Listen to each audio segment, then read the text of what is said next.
good. I feel great. because Switch 2 might be delivered today. Hi Shell, how are you? Good to see you.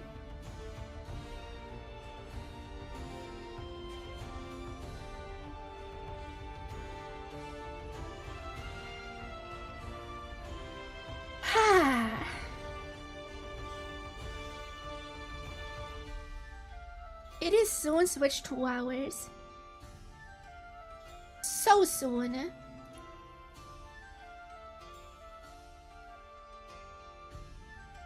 And yeah, I got a mail from my postal service today. Already like very late night yesterday. That they expected delivery.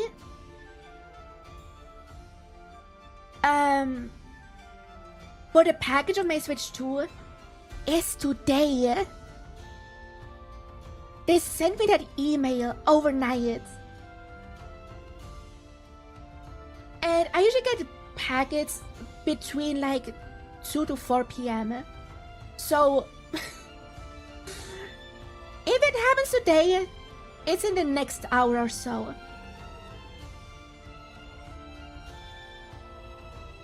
Hi Diddy, hi Yagi. Hope this gets delivered today. Yeah, if it's not delivered today, it's gonna be tomorrow, which is still a day early. So if it's today, after I go through all the my Switch library and my Switch games, I'm just gonna set up my Switch 2 on stream. Because why not?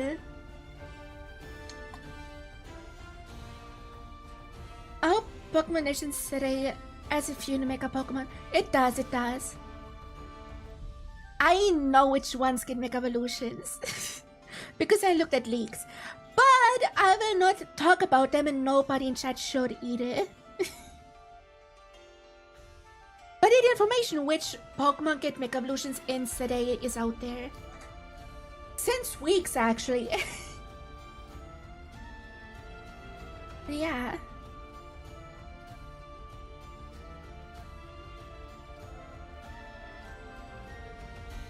Kinda pog.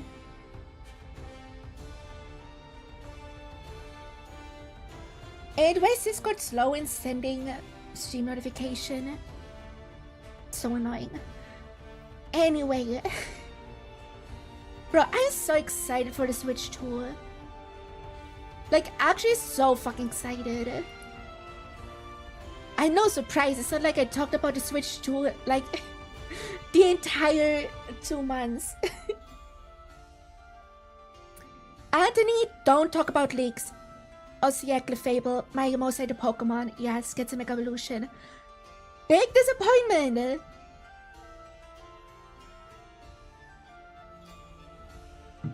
But yeah, don't talk spoilers or leaks about any game ever.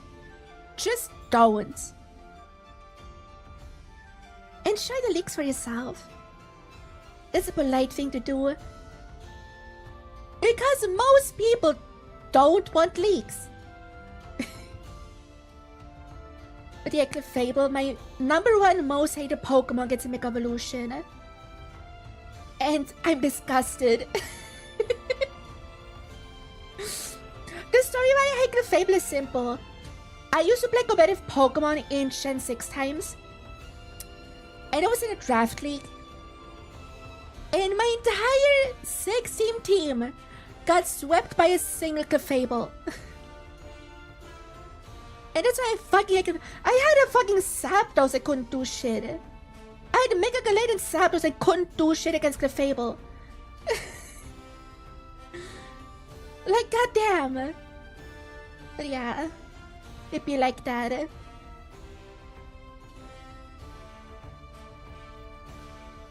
It'd be like that. Fucking bastard. Since that day, I call 𝗟cie𝗴ጽ Hurensohn, which is German for son of a bitch, but actually insulting, not a swear. It's an insult, not a swear. In German.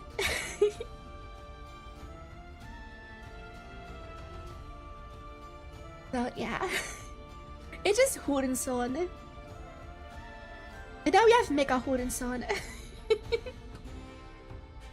I'm gonna use one when I play the game just because of the meme.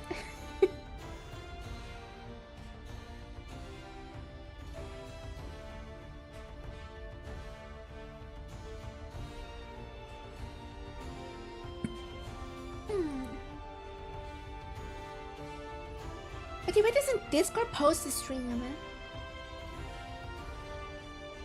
That is very weird. But whatever. Yeah, but today I will go over my entire Switch library. I have over 150 Switch games. So we're gonna be here a while. I will just yap about the games. If I have anything to say about it. The thing is, a lot of the games I own, I didn't actually play yet. Because like, I buy a game if I'm interested in it. But to play it, I need to be in the right mood. So, I play new games very rarely.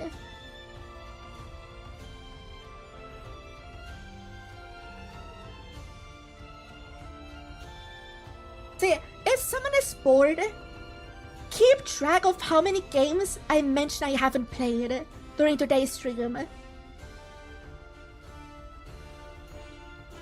And then we can find an average of how many games I actually play that I own. Because I usually just say, oh, I played like 30% of the games I own. But I think it's more. But I'm not sure. Because I usually just replay the games I like instead of playing a new game. Most of the time. So as I get into new games, like how I went into Monster Hunter Wilds recently. I never played a Monster Hunter game before. I was like, I only get into franchise if friends ask me to get into it. Like I only got into Monster Hunter because Archer asked me if we can play sometime. So I bought the game and now I have like 5 times the playtime he has. Or how my bestie bullied me to playing Persona. And now Persona is one of my favorite franchises. That's how I get into new games. Not by just playing them. I only get into them if people close to me recommend them to me, basically. Is that weird?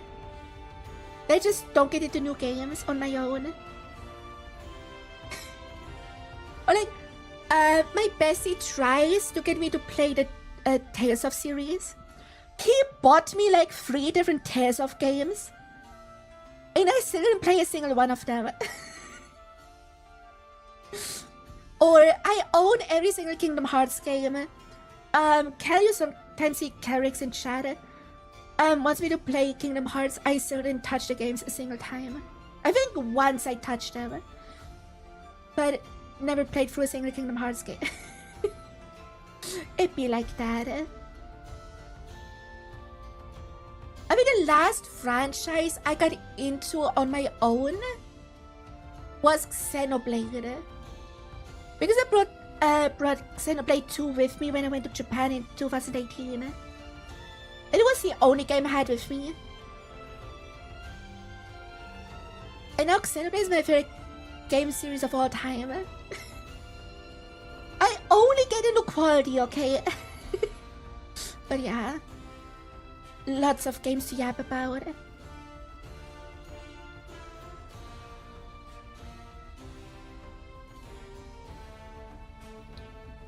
Lots of games. And it's in the pinned comment, but if my doorbell rings, I will run off mid-sentence. Because they only give you the package if I sign it. And usually I get my packets just... They put them at my door. But it's a special package! So you have to give them my signature. They have to sign it. And it's annoying. Hey Layla! But yeah, if I hear my doorbell ring, I only have the headphones on one ear, by the way. So you can actually hear it well. the video that I just ran off instantly to get my Switch too. So just be ready for that.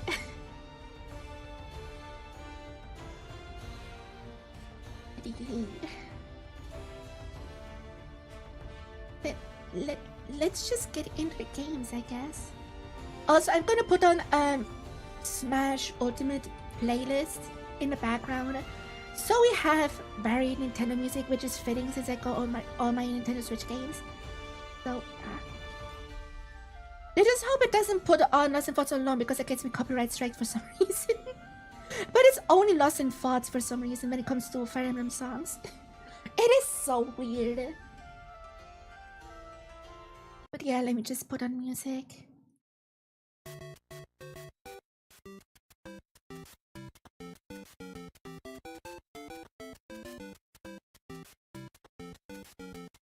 And it's on shuffle, okay.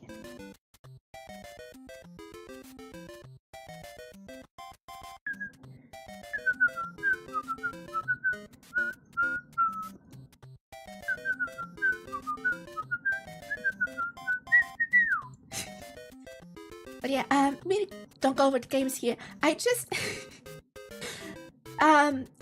inserted all my Final Xenoblade cartridges. So they're on the main screen, so it doesn't spoil my library. Because of course I have Eric Xenoblade and Fire Emblem game. So yeah, we go to all software. They're sorted by title, so alphabetically.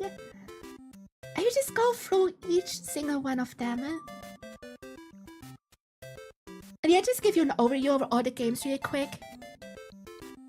I have a lot of Switch games. As you can see.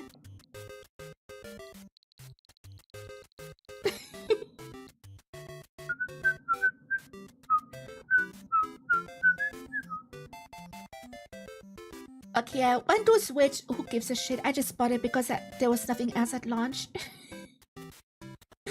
I played it like maybe 2 times. But not even my own copy, but at a friend's. And once at a con. It's stupid. Why was this game fucking full price? I don't get it.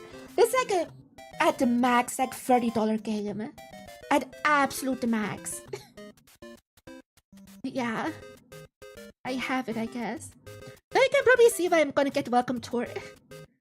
I even bought one to Switch. And I have no friends. Advance Wars 1+2 Reboot Camp. I didn't play this yet, but I played the original Advance Wars on GBA, of course. And I'm gonna stream it at some point. But I can't be asked. It's a good game. I don't remember much about the second one, but the first one is really good. Animal Crossing and one at Animal Crossing. This is my first Animal Crossing game.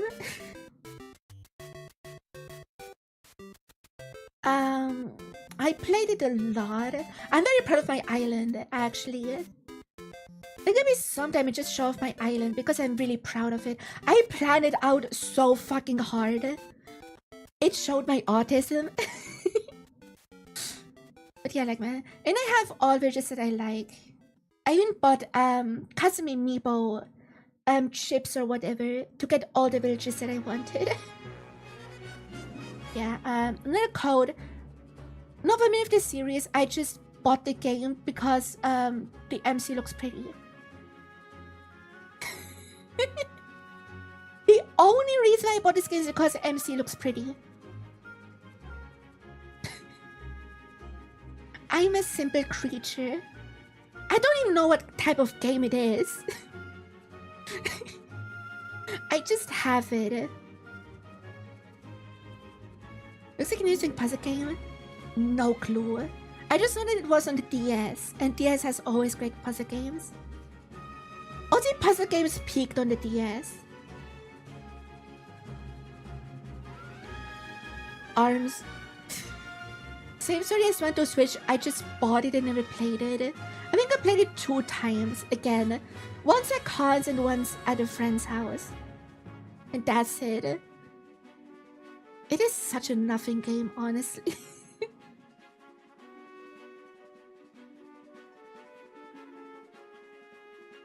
And because ARMS is so mid, I'm not gonna get Dragon Drive.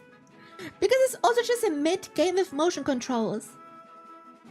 But yeah. 𝗟cie𝗴ឆ did not play. But bought because it looks pretty. Honestly, I think I just buy games to support developers. Like, this game looks cool and make more of that even if I don't play it. Also, during the Switch era is when I started to have money. That explains why I have a lot of games I just didn't play it. But it just goes on the didn't play list. Does anyone keep track, actually? Does anyone actually keep track of how much I didn't play?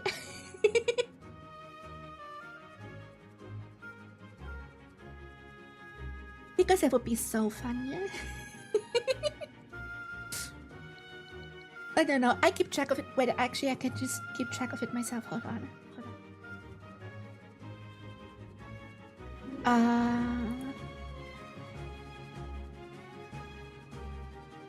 And Advance Wars 1+2, which I also didn't play yet.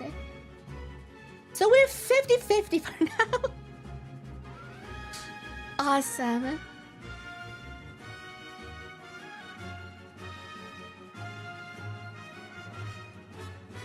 Okay, Bayonetta 1, 2, and 3. I played Bayonetta 1 and 2 on the Wii U, which means I did not play the Switch versions of these games.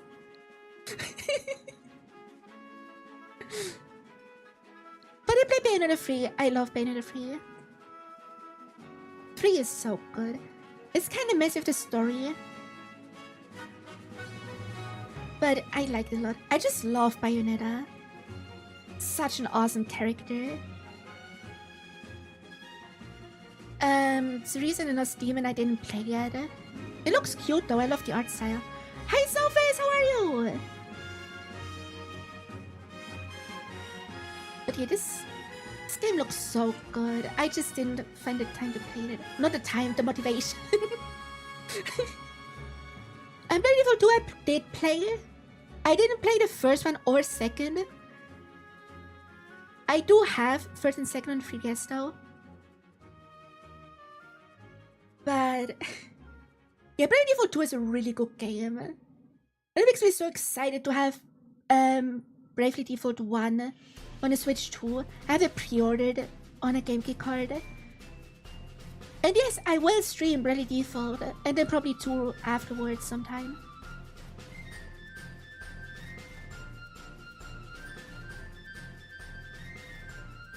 So it's just such a... The gameplay in the Bravely Default series, as well as Octopath, is really good. Because they have kind of similar battle system, and I just love that battle system. Captain Toad, I played on the Wii U, so I didn't play the Switch version. I still bought it though. Because I'm a Nintendo shell. The Captain Toad is a fun game. Also on the Switch 2 it gets, I think it's 4K 60 upgrade. Low battery, yeah, I know. Worst case I just grab the Joy-Cons.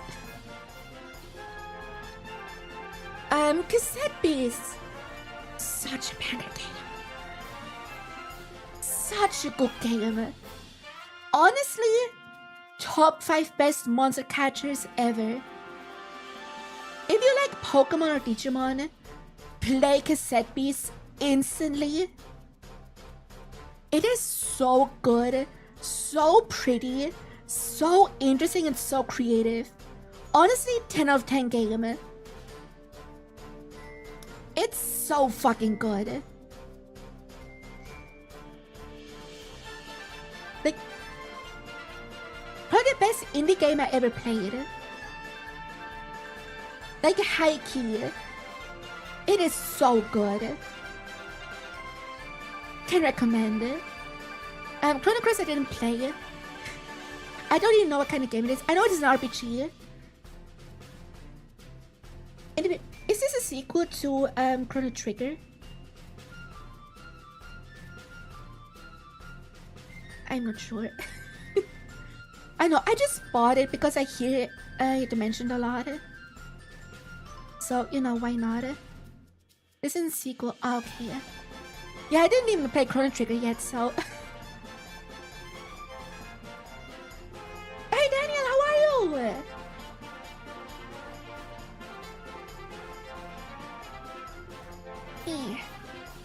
Koromon? I love Koromon so much. Again, if you love Pokemon, play Koromon. Koromon is so charming and fun. And I love the monster design. They are silly. Also can't say no to nice pixel art. Yeah, I'm doing well too. Just yapping about Switch games. Let me keep track of how many I actually played. We're like 50-50 for now.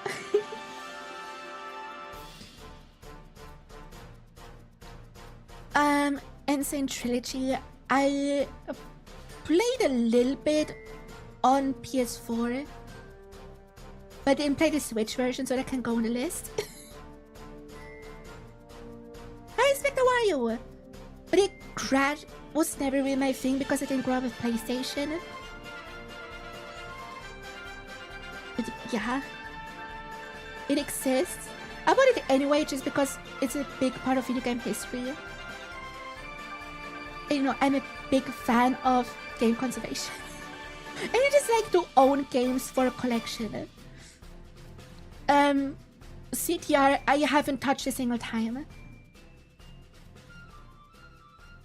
Not a single time I touched this game. But it looks fun. Like, very interesting gameplay, very technical and shit.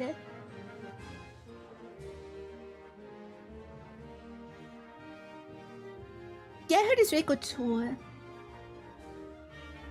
But you know, no attachment to the Crash series, so... And nobody I know owns a game to play with. That's also part of it. The CTR maps in CTGP are really good. Yeah. I played, I don't know the name of the map, but the one in the sky with a lot of blimps around. I'm sure you know which track I mean. I played that track in CTGP on the Wii. And it's really good track design. Then my Switch is a modern of... Oh, I should play that soon. Yeah, Crush. This is a clicker game where you just click on waifus to date them. I also own the Steam version, which has a porn DLC. So yeah, when I play this game, I play the Steam version because boobs. But yeah, I bought it on Switch anyway because why the fuck not?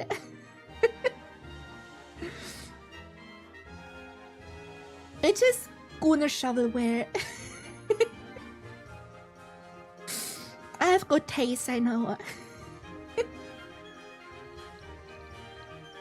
Danganronpa, all 4 games. I think all these 4 games are on one cartridge if I don't remember wrong. But yeah, didn't touch a single Danganronpa game ever. But I didn't mention a lot, even in chat. So, like, why not buy them, you know? I will play them eventually someday. But that's 4 more games for the didn't playlist.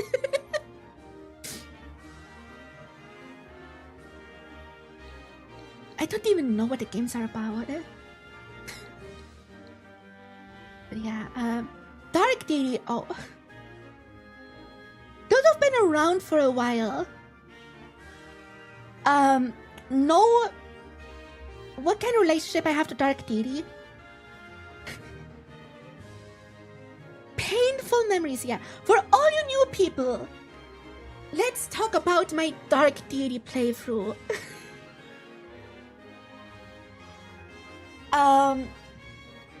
I started a playthrough on PC,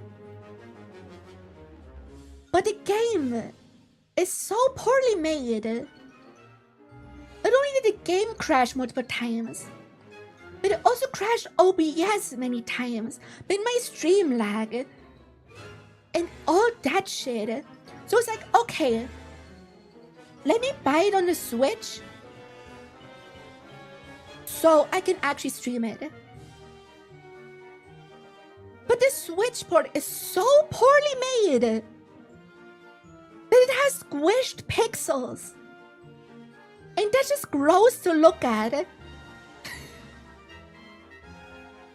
Also, the game has so many bugs that we found on accident, like units stacking on each other, or a unit being on the same tile as the enemy or not being shown in the tile that they're actually in. Dark Deity is a horrible game. And it sucks because I really like the characters and the character designs. I like the class system. But it's just so poorly made that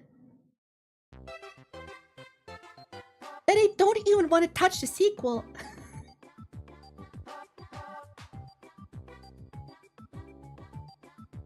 It's just...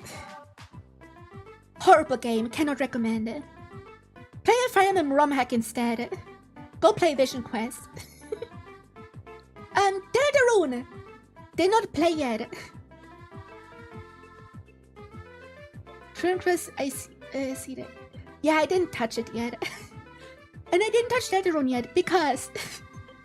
one simple reason. I want to wait until the full game is out. So all 7 chapters.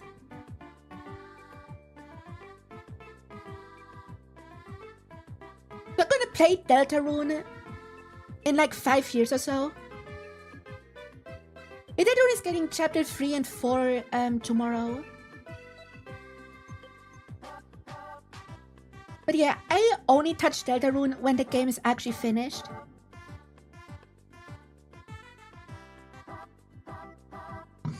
So yeah. That's why it's on the not played yet list. And then if Pikachu Returns, I played a little bit, but I wasn't in the mood to continue. I played the first game and loved it. So I know I loved this game too.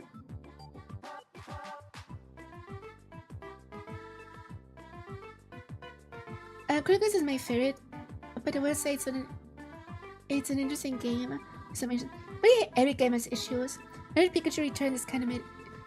I mean, yes, Detective Pikachu. It's not an outstanding game, but it's just stupid, silly fun. I like that. Digimon Cybersleuth Complete Edition! I love the Cybersleuth games so fucking much. We had a playthrough of Cybersleuth on the channel recently, where you guys could choose the Digivolutions. It was a lot of fun. I will play Hacker's Memory at some point, but there's so much coming out right now that I don't really have time for it. But I definitely... Also, I played both these games to Platinum Trophy on PS4. So, yeah, I really like these games. Digimon Survive. I think I played it... yeah, I did play it on PlayStation instead of the Switch. I still bought it though. Such a good visual novel. And I usually don't like visual novels that much. Only exception really is Phoenix Wright. But yeah, Digimon Survive is so fucking good. Even if you don't like Digimon, play Digimon Survive. The story goes so fucking hard. And there's SRPG gameplay in between, so how is that not a perfect game? But Digimon Survive, so good and so pretty. Doki Doki Literature Club Plus, I didn't play it. I mean, it just came out as physical on Switch like a few days ago. I still didn't pay for it. That's how recent it is. I just bought it because why not? It's a popular game. But I have no interest in playing it.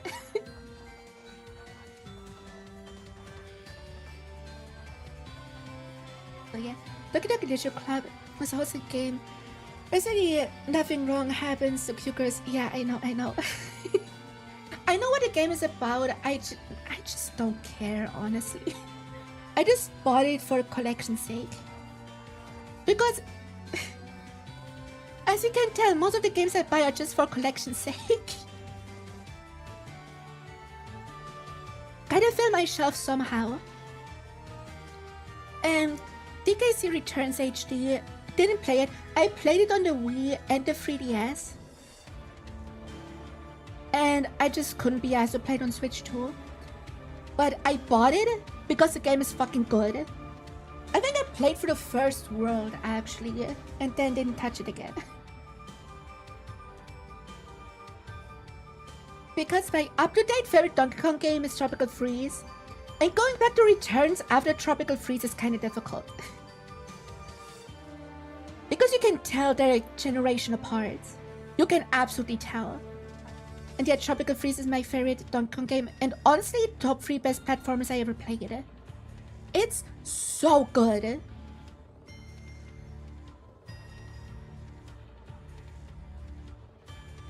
What do you want this Switch of everything game on it? Would that mean I would need to buy like the 1,000 shovelware games on the eShop?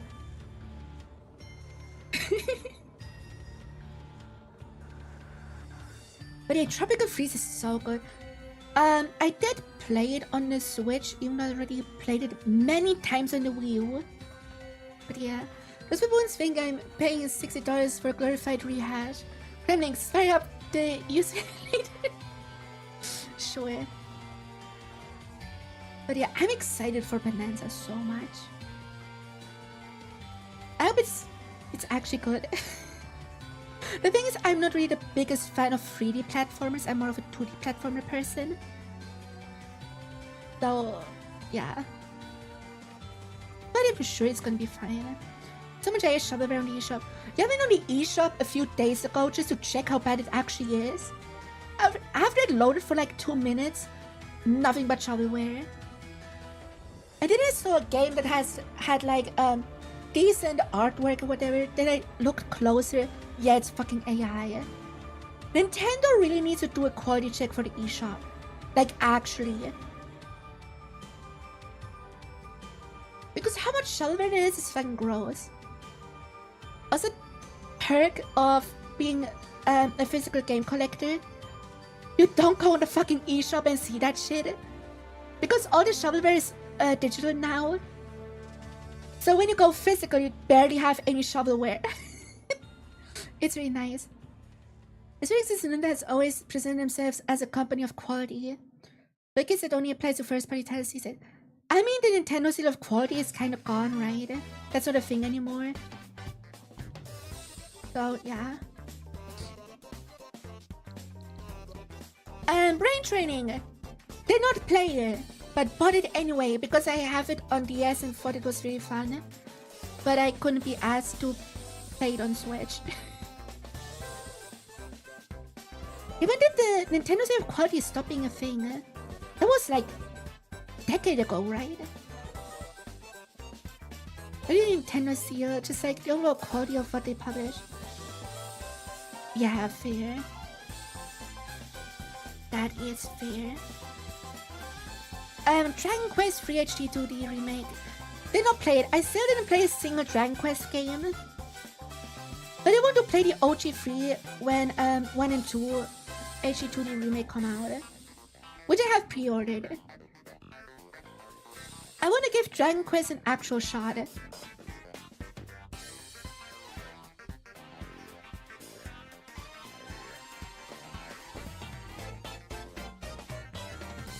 F099. Bro. I want a new F-Zero game so fucking bad. Like, so fucking badly. F099 was fun for like a few weeks, but once they stopped adding new tracks, it was kinda... I wish they just added the GBA tracks as well. F099 will go so hard if they just added the GBA tracks as well, because we have 3 F-Zero games on the GBA with way too many tracks. I wish they added that shit to F099. The people who say F099 it is a new game. It is not the kind of F-Zero game I want. I don't want the F-Zero Battle Royale. I want a proper new F-Zero in the style of GX.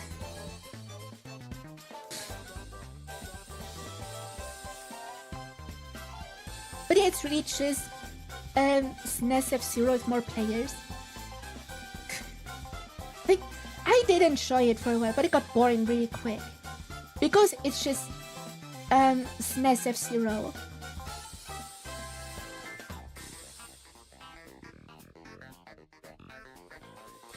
It's a good game, although they recently made a balance change. They do a strategy that was too OP and to low the difficulty because the end game about defense enemies to be... Do you like playing F-Zero Climax on NSO? I didn't play it on NSO. Gotta be honest, the 2D F-Zeros are kinda mid to me. Like F099 was the first time I actually enjoyed a 2D F-Zero. That's why I wish I added the GBA tracks. I played Maximum Velocity a little bit on 3DS. But aside from that, not really. Yeah, I'm so excited for GX on NSO. In 2 days. Just need someone to play with.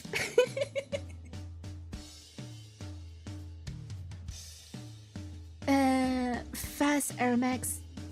Like this game. I didn't play it as often as I thought it would because it's just F-Zero without the F-Zero branding, basically.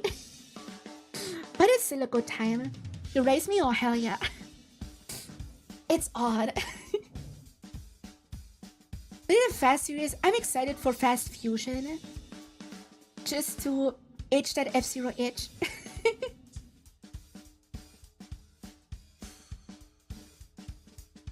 Yeah. I just wish it had the F-Zero branding. Because it's just an F-Zero game. Without the Nintendo touch. They should just let Shinnen make the next F-Zero game. Like, come on. Nintendo, please. FedEx Stella, the Emerald Star, and FedEx Stella Link. I played Emerald Star, I didn't play Link. They're fine. They're just like Warriors games, but bad. Still fun, but it's just bad Warriors games. I still enjoyed my time for Emerald Star though. Still really fun. The thing is also I'm not really attached to the Fate series. You said it in Dragon Quest III that the post-game enemies give you more XP, but it's still not enough for the allies. And then asked for double experience, then you... Huh. You became an anime girl? No. You became Riken, which is a little boy.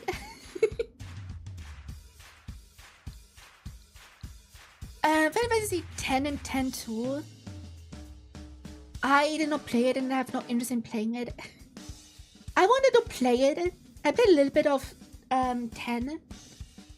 But the fact that you can't skip cutscenes is so annoying because I wanted to start playing it when I was watching a friend do a playthrough of 10. So I thought, oh yeah, let's play along. I just want to skip the cutscenes, but I can't do that, so fuck that. Final Fantasy 12 I didn't touch yet, and probably never will. I'm just not big on Final Fantasy, gotta be honest. Like, I play... Remake and Rebirth are okay. And I played Tactics Advance, which is probably my favorite Final Fantasy game. Tactics Advance is so nice. But yeah, Final Fantasy just doesn't really do it for me.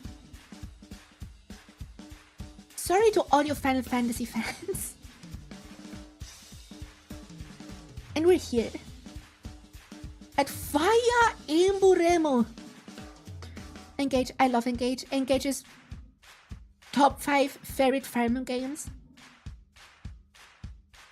Honestly, probably top 3. I love Engage so fucking much. How can I not love Vtuber Emblem? I mean, it's the only game on the channel I did 2 playthroughs of.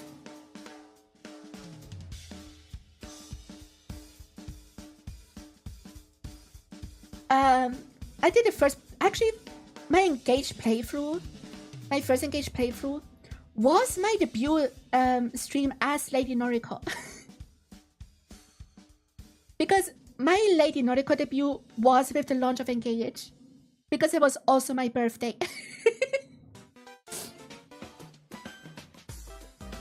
So yeah. I mean, I think it didn't release exactly on my birthday, but like very close to my birthday. I've heard of it. Do you recommend it? No. Apparently gives you brain rot. Not recommended. Fire Emblem Warriors. Unpopular opinion. This game is fucking awesome. Fire Emblem Warriors goes so hard. And I do not give a shit that it's mostly just Fates and Awakening characters. It's so fucking good regardless of that fact. Of course I wish it had more characters from across the series, but I honestly don't give a shit. The gameplay is so fucking good. I'm gonna post trash to the Discord. Oh yeah, do that. Did you play Warriors? I just haven't because of I don't have the DLC. You don't need the DLC, it's good anyway.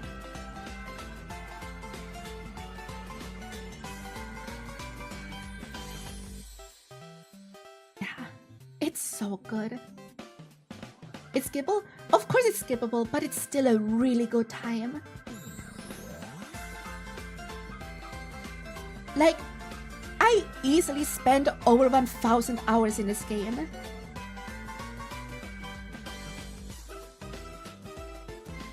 It was your first Warriors game? It's a good first Warriors game. Many Warriors games are peak. We get to Hyrule Warriors later. And also, just spoiler, Hyrule Warriors is my favorite Zelda game. Sakura was so peak Warriors. Yeah, especially with the Magic Reverse Bowl.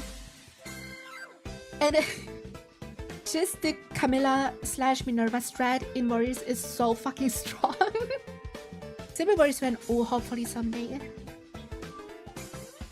But yeah, most of my time was just grinding by doing Fly Strong Attack with Minerva. Because it's the optimal strat. I will stream Fire Emblem Warriors probably sometime this year, honestly.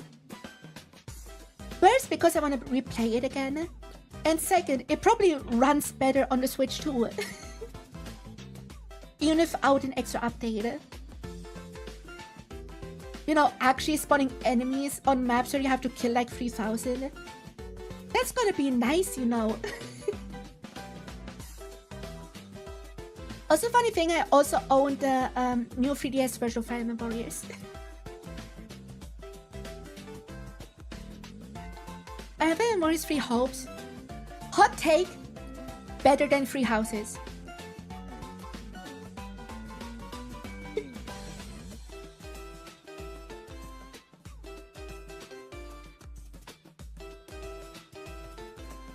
I love 3 Hopes so much. It is such a good game. It refined what was there in Warriors. The one thing I don't really like about recent Warrior crossover games Instead of just alternate stories. The same issue we have right now with Hyrule Warriors Age of Calamity. It's the same as Free Hope's alternate timeline, and I don't like that shit. Make it its own thing or canon. Don't do an in-between. Because that's just stupid. But then again, I fucking love 𝗟̱. 𝗟̱'s honestly probably my favorite avatar. After 𝗟lir.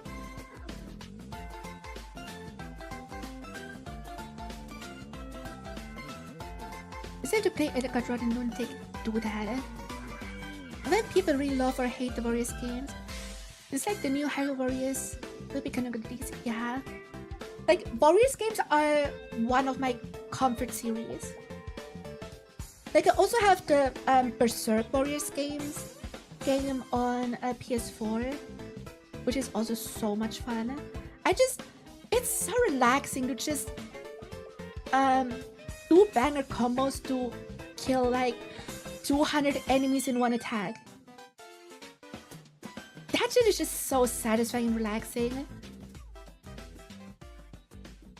Let's look at Monica and feel, and she's scared as fuck. Yeah, why you think Monica is one of my favorite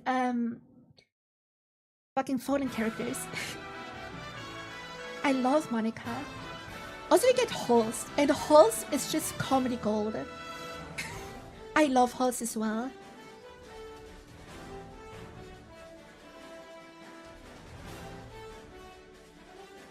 And honestly, Free Hopes handled 𝗍𝗆 so much better than Free Houses.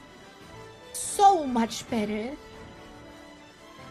The only problem is that each route has kind of a mediocre ending.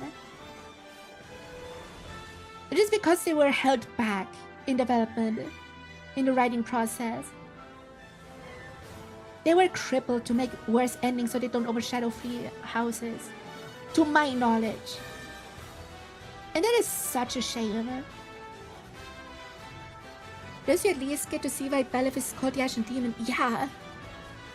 And you can see how autistic 𝗍𝗆 actually is. By the way, 𝗍𝗆 is to me the most relatable avatar just because I'm non-verbal as well. So relatable. Smart and non-verbal. Peak autism. Finally, Shadow Dragon and the Blade of Light. Didn't play it. By the way, I got the physical special edition for this game. It's sitting on my it's sitting right behind me. I will play it at some point. But the dumbest thing is just that it was a timed release. Why couldn't they just put it on NSO, honestly? Also gives people superpowers, everyone knows that. Exactly! That's why you should fear me.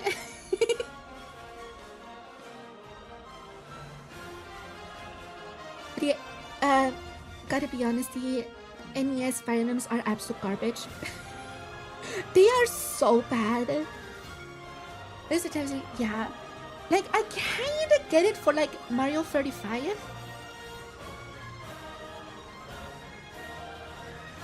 But Mario 3D All-Stars and Fire Emblem 1, why? Just why? I'm glad they instantly stopped doing that, the timed release thing. Because my god, was that stupid.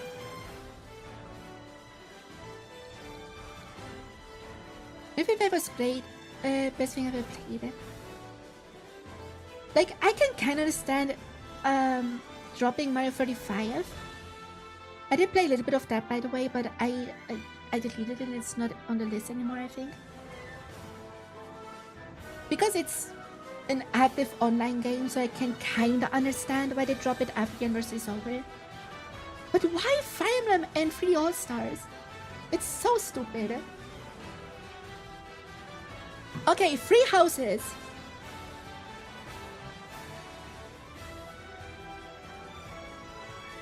Those have been around for a while, know that I'm not the biggest fan of free houses. And the main reason being free houses discourse. Free houses discourse ruined this game for me. Like, unironically. And yeah, it should absolutely not be the standard for the series. Absolutely not. First, I'm not the biggest fan of route splits. Absolutely not. The only exception really is like Shadows of Valentia and Sacred Stones, because they still lead to the same ending. Right. But Free Houses has alternate timelines or whatever, and nothing is canon or whatever. Fuck off with that shit. Give me one solid story. Like, goddamn. Also, I fucking hate Edelgard. You'd think I would like her because I like women, and Edelgard is a girl kisser. But fuck Edelgard. Crimson Flower is so bad. Like, absolutely horrible. You can tell it was the last route made. And Verdant Wind is kind of whatever, same with Silver Snow.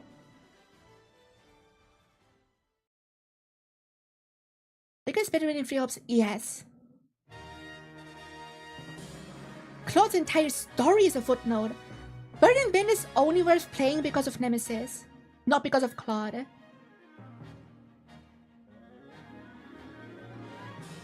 And the only part I truly like about Free Houses is Azure Moon. Azure Moon is so fucking good and could be peak Fire Emblem for me. If it didn't have the other three half-assed routes as well.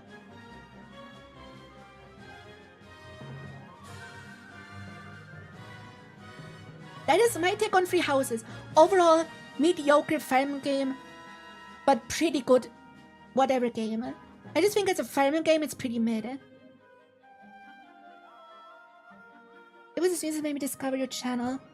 Wait, I had a second for it. Yeah. Because you played the one route I actually like. Hi Scorpio! And hi Pumpkin, sorry I didn't notice you. I mean it's just yellow silver snow. Which is a hilarious comparison now that I've typed it out. Yeah. Really the only difference between Silver Snow and Verdant Wind is the final boss. Otherwise it's the fucking same with a few different characters. It's so ass. Like, everything except for Azure Moon is so half-assed. And you can tell the story was made with Azure Moon in mind, because in White Cloud, in the first half, part 1, you have the whole Lonato storyline which relates to Ash. You have the Miklan storyline which relates to Sylvain. Like, to those storylines, Edelgard and Claude are just bystanders.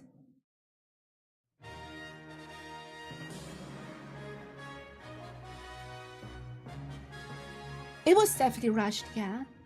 Also, the game is ugly as shit. But that's no secret, the game is ugly as shit. I still put like 1,000 hours into this game though. Also, when the game came out, I played all 4 routes in one single week. Because I was so excited for this game.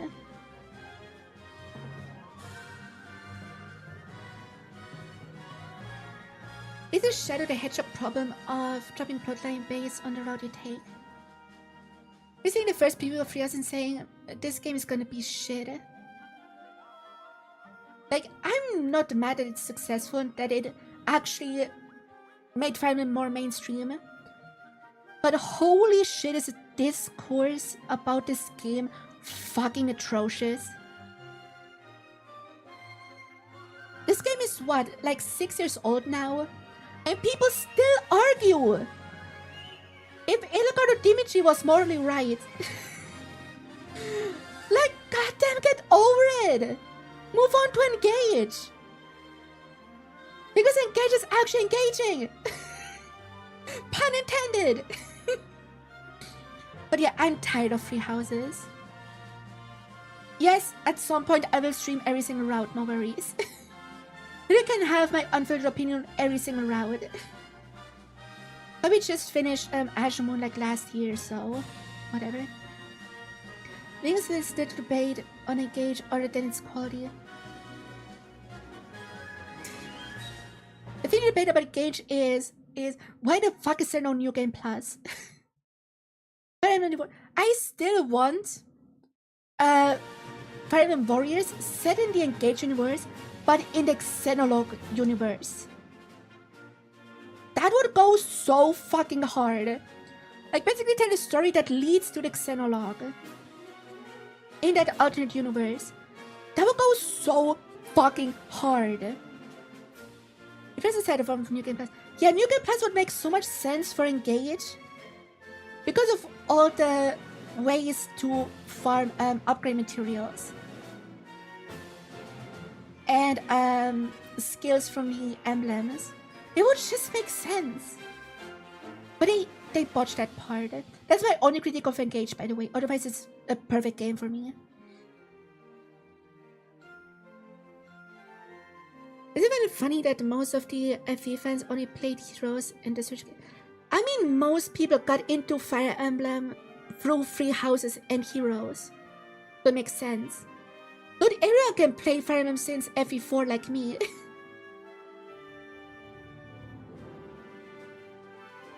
Since FE4 was my first Fire Emblem game, I played it when I was like 6 years old at a friend's house because his dad had a Super Famicom. It impresses me. I played all the US releases. The only ones I haven't beaten is Valentia. Dude, finish Valentia. It's so good. Finish it, please.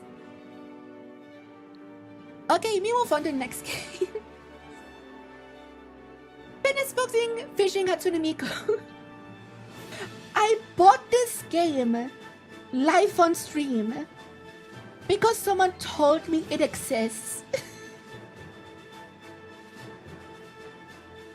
And yes, I did play it. And it's awesome. It's so fun. I gotta get back into it at some point. Just whatever. It's so much fun, and Miku is adorable. I love Miku.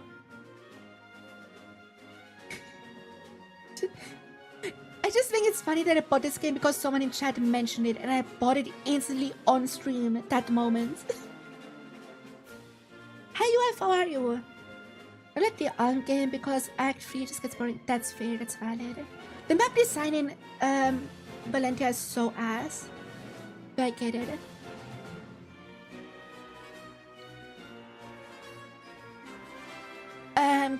Gagan 2, I just bought it because there was nothing else to buy at that moment. It's fine. I played it for like 2 hours. I mean, cute girls and you shoot them to get their panties or whatever. How can I not like this game? I think it was me who mentioned it. Yeah, probably. Hey Kayla, how are you? NSO games, yeah. I don't play that much Game Boy games. I just play Kirby and Mario sometimes. Because let's be honest, the Game Boy library is absolute ass, with a few exceptions. Like Mario Land 2 is to this day my favorite Mario game. My favorite 2D Mario game, I would say. 2D Mario platform, because the RPGs are a thing. It's my favorite 2D platformer, Mario Land 2.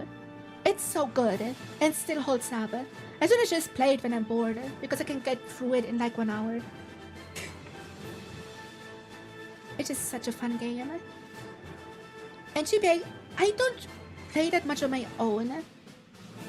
But I mean, I played FE7 on stream through this. I'm gonna play Sacred Stones through NSO.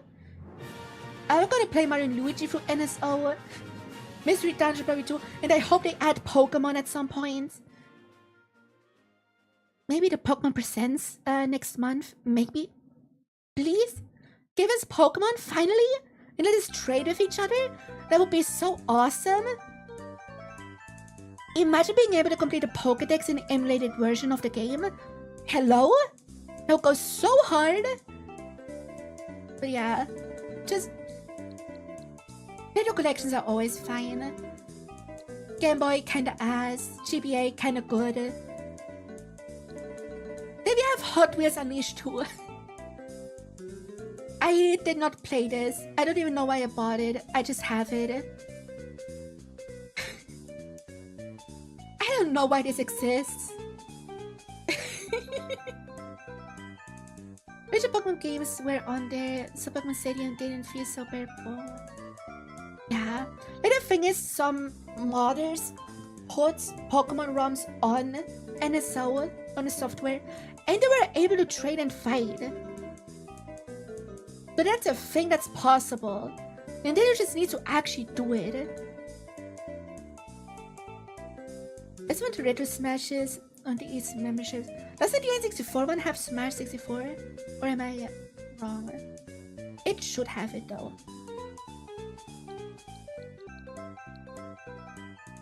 I have a Rory's Age of Calamity. Honestly, mediocre. I'm sorry.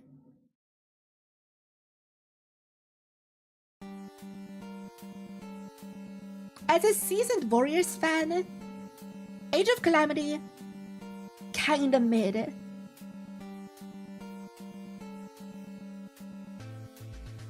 Like, the thing is, I'm so tired of the Breath of the Wild Hyrule. I'm so fucking tired of it. Can we fucking move on? It just, as a Warriors game, it's fine. The story is absolute ass. It's just... It's just... Describes it the best. I am getting Age of Imprisonment though. First, collection's sake. Second, it's still a Warriors game. I'm still gonna have a decent time. But my god, can the next Zelda game fucking move on? I'm so fucking tired. Warriors Definitive Edition. Best Warriors game I ever played. It's so good. And I gotta be honest, I'm not the biggest Zelda fan. I enjoy the games, but I wouldn't consider myself like a fan of it. But Hyrule Warriors is the best Zelda game that exists. And I'm 100% serious about that.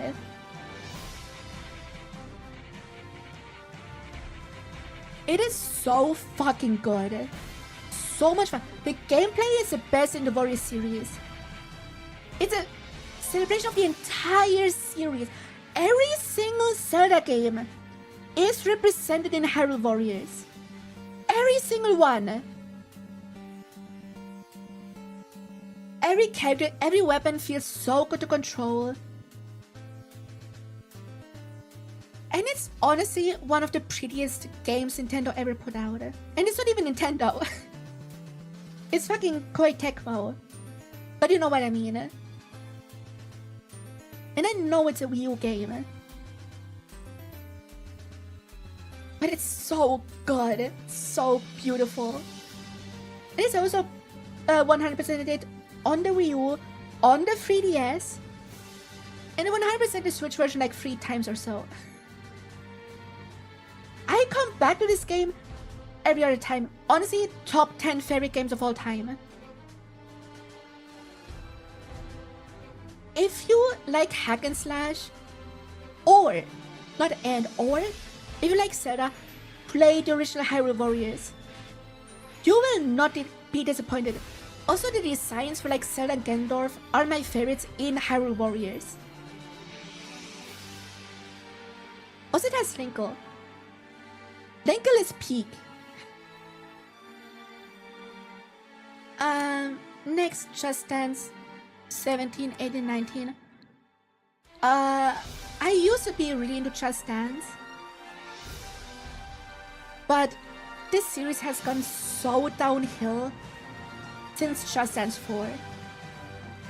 Just Dance 4 was the last good Just Dance game. The rest is ass. It's so bad. Game is see Just Dance. Like, this is a copyright game. Yeah. But no, it's bad. Kamiko. Indie game I bought because there was nothing else to do. It's a fun little game. I played it like 2 times maybe. It's fun. And short. We can beat this game in like half an hour. But it has beautiful sprite art. So, if you like pixel art, you're probably gonna love this game. Kirby! I love Kirby!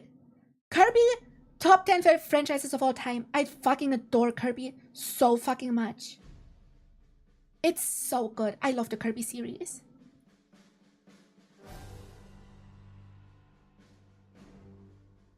It is so good. Pix is rad indeed. So Forgotten Land, first 3D Kirby. I enjoyed it a lot, and I'm excited for what's the DLC called on Switch 2? I forgot it. I forgot what it's called.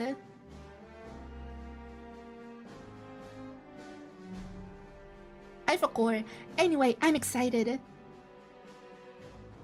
And I will probably stream it as member-only streams, because that's what I do with non-RPG games. But I definitely want to play it, Kirby Forgotten Land, on stream at some point, because I like this game a lot. Not my favorite Kirby game, but it's good. Kirby Fighters 2, I played it once. Probably would have been fun with friends, but I don't have any friends. That's why I like single-player games. It's silly. I really like Wrestle Kirby. I said no one plays online in Kirby Fighter 2. Yeah. The thing is, Kirby Fighter 2 only appeals to like the hardcore Kirby fans. And try to find a hardcore Kirby fan. You just cannot. They are a rare breed. I should know, I am one. It's just... the game was charming, it's cute. Also, the remix of 𝗟ci's theme is so fucking good in this game. Can we talk about that?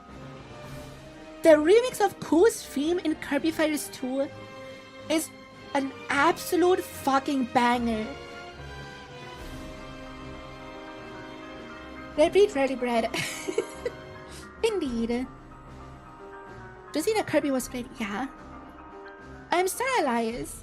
I know it's a very popular, but I like this game, especially after all the free updates. Because pretty much every notable Kirby character is playable in this game. It has their own little adventure mode. And I think that's awesome. I still didn't play it with most of the characters, but just that they exist is fucking awesome.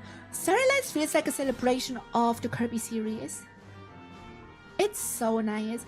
It is very easy, especially if you know how to use the staff ability. Because staff is fucking broken. I sure Star Allies was hard, but like the DLC arena, it's much fun. Yeah, it doesn't need to be hard. But a little bit challenging would be nice. Because next game, Return to Dreamland Deluxe, my favorite Kirby game. This game is so good, so much fun. It's actually a difficult Kirby game. Not always, but if some bosses. I find bosses kind of choke. But like the monkey boss, that too goes kind of hard. Return to Peakland indeed.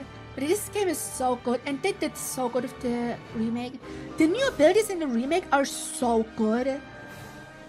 Like Sand, Mecha, and what was the other one? Was it just Sand and Mecha? Whatever. Sand is honestly probably my favorite Kirby ability now. Sand is so good. And the Mecha is just awesome. Yes, Sand is so good. I love Sand. But yeah, if you like platformers, play Return to Peakland. It is so good. If you don't like Kirby, this game will make you like Kirby. I'm Konoha, didn't play yet, don't really care. I just bought it because iconic character.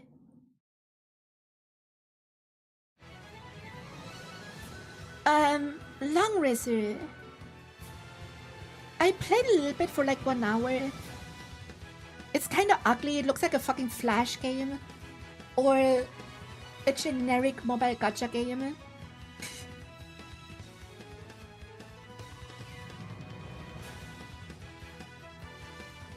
What about Long Racer as a series? That is Satoshi Urujihara. I think they're the best of breaths due to his other works. Yeah, I know that. But the Long Racer kinda mid. I couldn't be asked to continue playing. I don't like how the battle system works. But at least I gave it a shot, okay? I just thought, oh, another game that looks like Fire Emblem. Yeah, it's ass. It's a dated game for sure, yeah. Live Alive, didn't play yet, but want to. When I'm in the right mood. Oh, nice to get into all the Mario games. Yeah, I bought almost every Mario game. Debated. I heard Live Alive is really good.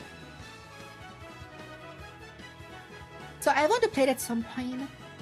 Oh, Undertale. I'm gonna play Undertale when the full game is out, when Chapter 7 drops, okay? That's when I will play Undertale. So no worries, I will play it in like 5 years, on stream.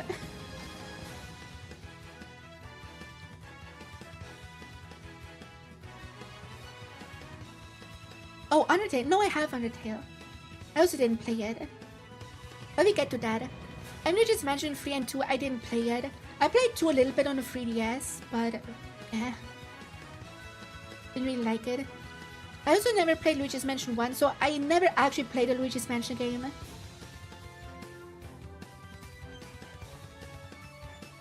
I just have them because I like Luigi.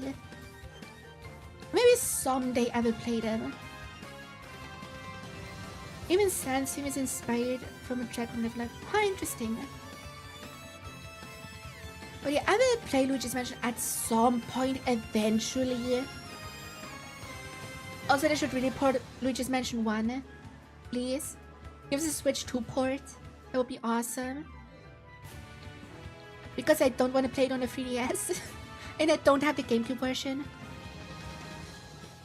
Oh wait, it's gonna drop on NSO, I forgot it. Never mind. If the game is mid and I hate that it's mid. It should have been. This is an interesting take because I fucking adore Brothership.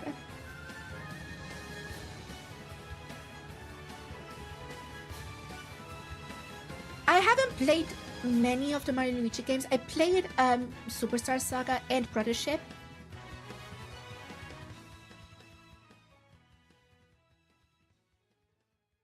And I really love this game. It's just so charming, so pretty. I love the battle system. It could be a tiny bit harder. A tiny bit. But other than that, honestly, perfectly fine Mario RPG. Don't you have Dream Team? I have every single one of the Mario Luigi games. I just couldn't be asked to play them yet. And who did make Brothership actually? Does anyone know? I don't know the original team because the original studio closed down, right?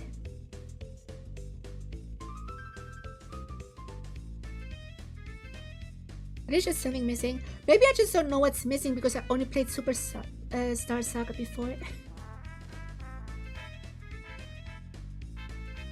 It's a different team that developed this, right? I'm pretty sure.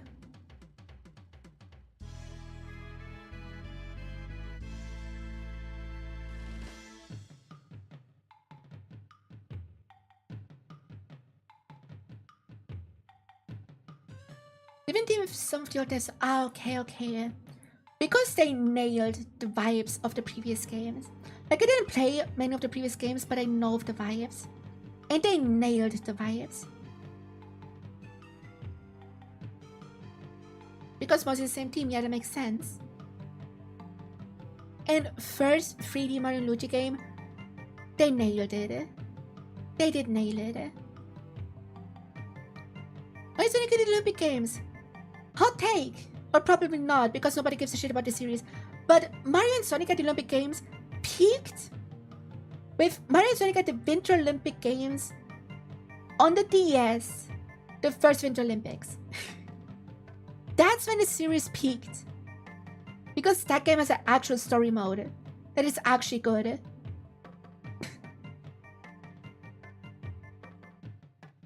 Oh, controller said, wait a second.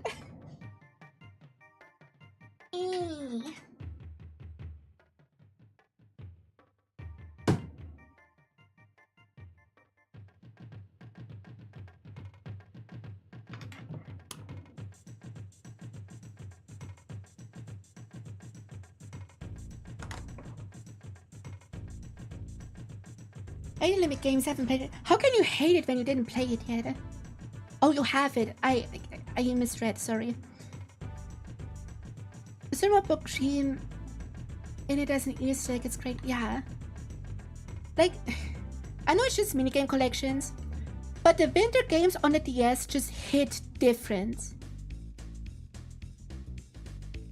And this is also the last Mario and Sonic at the Olympic Games game that they released. And I'm sad that the series is dead. Because even if the minigames are kinda mid, it was still just fun seeing these characters interact. We did it didn't have story modes more often. So crossover, we want the interactions between characters. Yeah, exactly. And that's why winter games on the DS peaked. We have an Olympic have DS. But it is after finishing. I gotta be honest, like of the first two Olympic games, the DS versions are so much better than the Wii versions. So much better.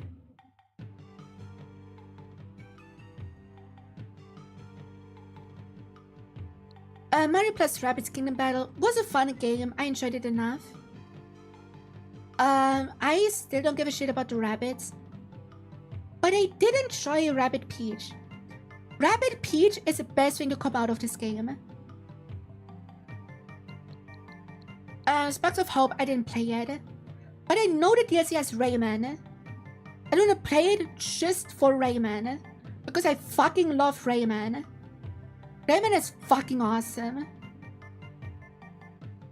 What if Ubisoft XCOM was my concept? Yeah. Rabbid Peach says exactly. I love Rabbid Peach. But yeah, I couldn't be asked to play Sparks of Hope. I just wanna see Rayman, honestly. I miss Rayman. Mario Kart 8 Deluxe. You know my thoughts about this game from the stream where I played every single track. You know my thoughts of this game. It's good. It's great even. But my god, a full decade of just this Mario Kart. Like, goddamn.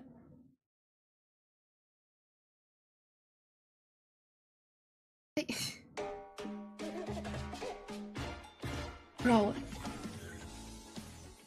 It's been done for too long, but I'm glad the devs had time to refine the world. What about Mario & Rabbids game? It has Rabbit Luigi. It caused a bit of a laugh, as it was a YouTuber who has been going by Rabbit Luigi for years.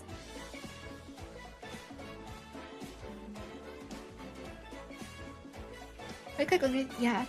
Like, I used to play this game competitively on the Wii U.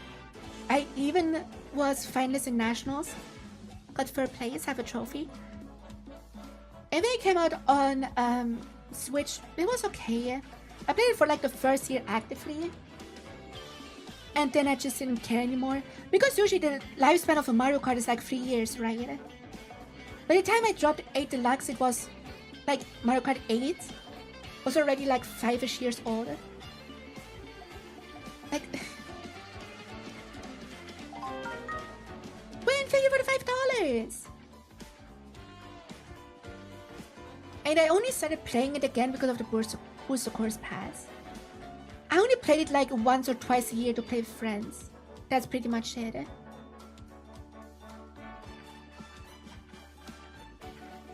But I got tired of this game like 5 years ago.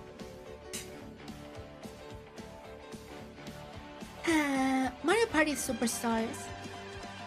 Probably my favorite Mario Party. I gotta say, I didn't really grow up with Mario Party because, again, I didn't have friends growing up. And my first Mario Party was DS, which I will defend to my grave as probably the best one of the best Mario Parties. But Superstars is so good. And just finally having a Mario Party to play online was so nice to have. Because I could actually play Mario Party with friends. You know? The thing Mario Party is made for? And I know the minigames are so good. The boards get kind of boring. They should have added more for DLC. But the minigames are so good. And Super Mario Party and Jamboree's minigames don't come close to Superstars minigames. Well, honestly. Especially for DLC, yeah. It should have had DLC. Actually, like, Mario Party Superstars. Another Jamboree's here. Jamboree has great boards, but mediocre minigames. But we get to that later. And Mario Strikers, garbage game. Garbage game with no content. The only great thing about this game is the box art. The rest of this game can fuck off. It is so aggressively mid.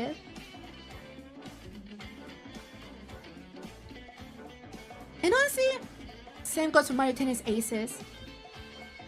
Such an ass game. Dude, Mario sports games haven't been good since the Wii. And I mean early Wii. I hope that Mario Party was a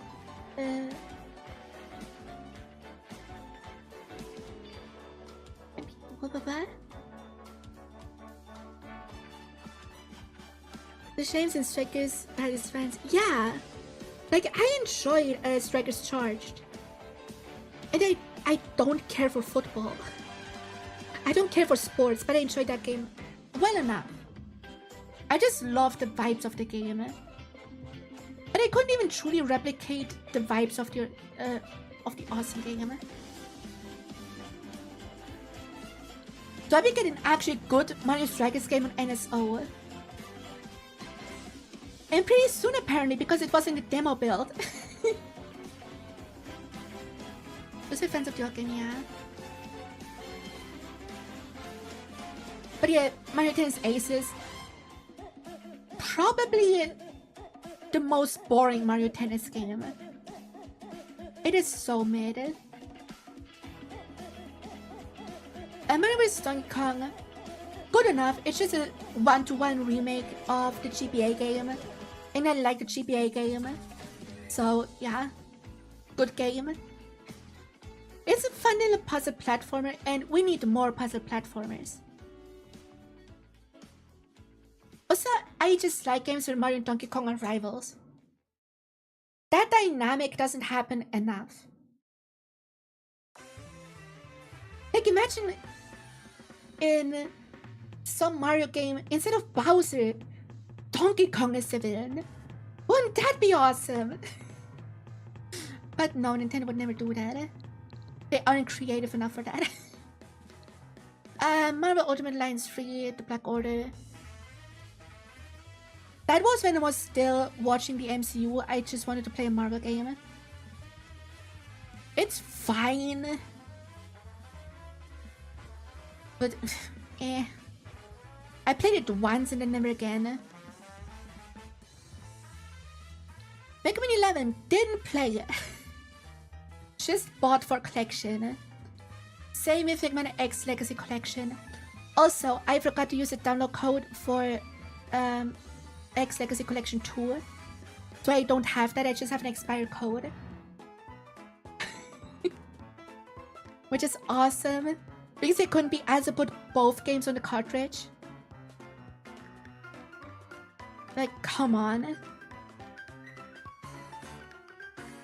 Metroid Red did not play yet. I am not really the biggest fan of Metroid, the games. I love watching playthroughs of it because I love the lore. I love Samus as a character, I love the world or whatever. But the games themselves are not my thing.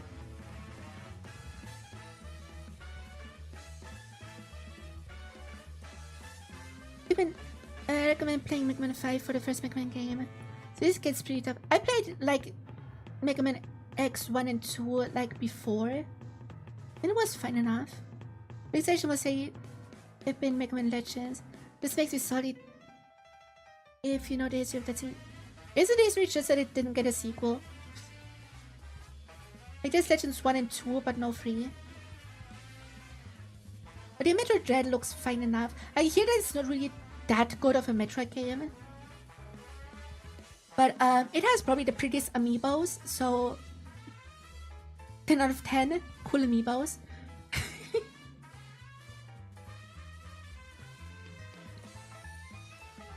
Prime Remastered. I have a history with the Prime series. I have a history of that, okay. So, I never had a Metroid game on GameCube. But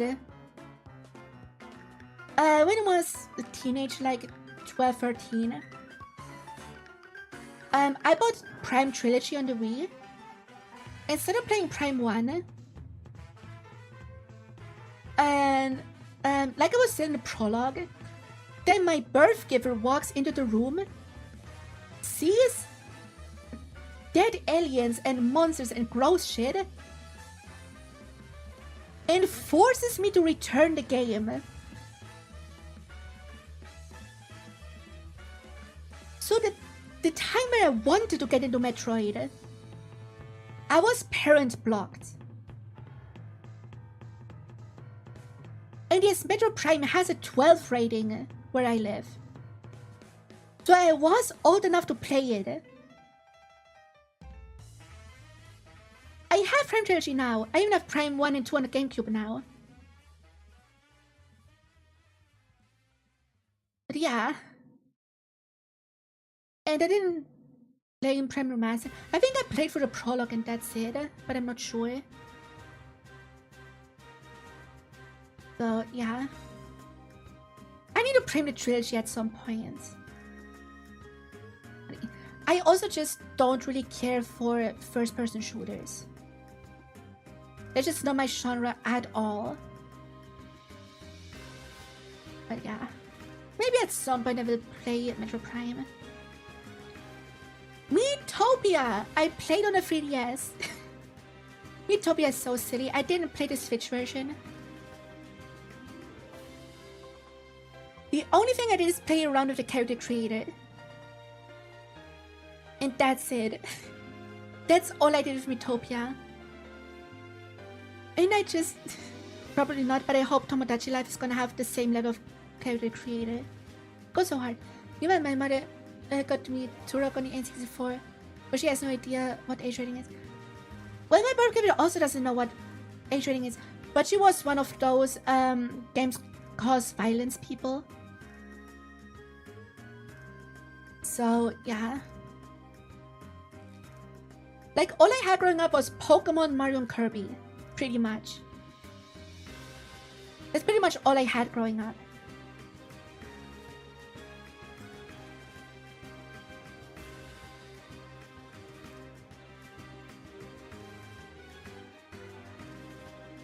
Not having my games cause violence, yeah. And look at me now, Mom! Playing games is my fucking job. And my brand is playing games where you murder people with swords.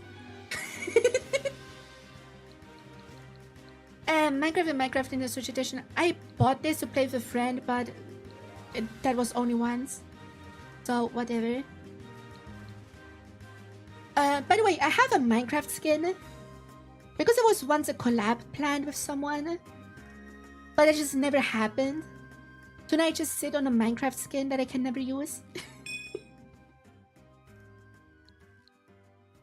Minecraft story mode, I don't know why I have that. I don't give a shit about Telltale games. So, whatever. I didn't play it. Monopoly! I played a little bit. Because I was bored. So, yeah. I'm sure it's fun with friends. I like Monopoly as a board game. I just need to find people to play it with.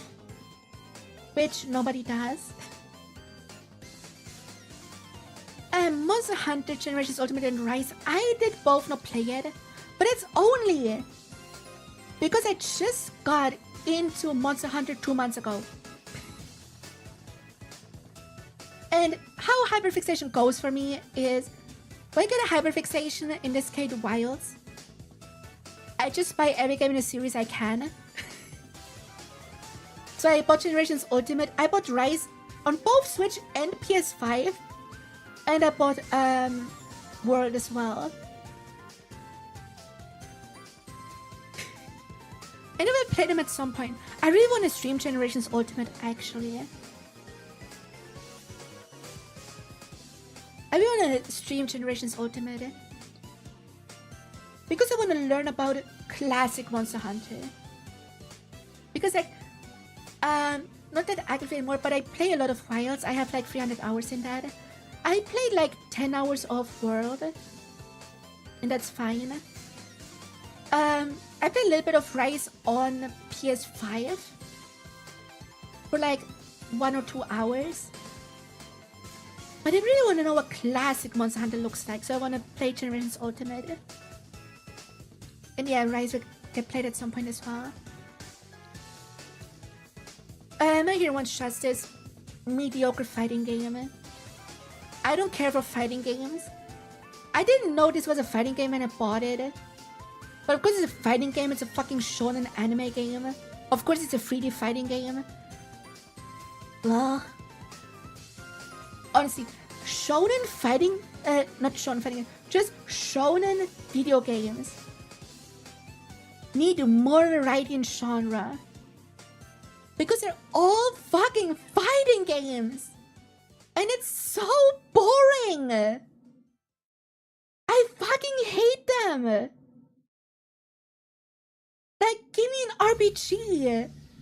Or a platformer! I don't give a shit! Give me something that is not a fighting game! Because I don't give a shit about fighting games! Anyway, Neptunia X and Kagura Ninja Wars. Oh no, Noriko bought the crossover game of 2 fan service franchises. Oh no, what a surprise.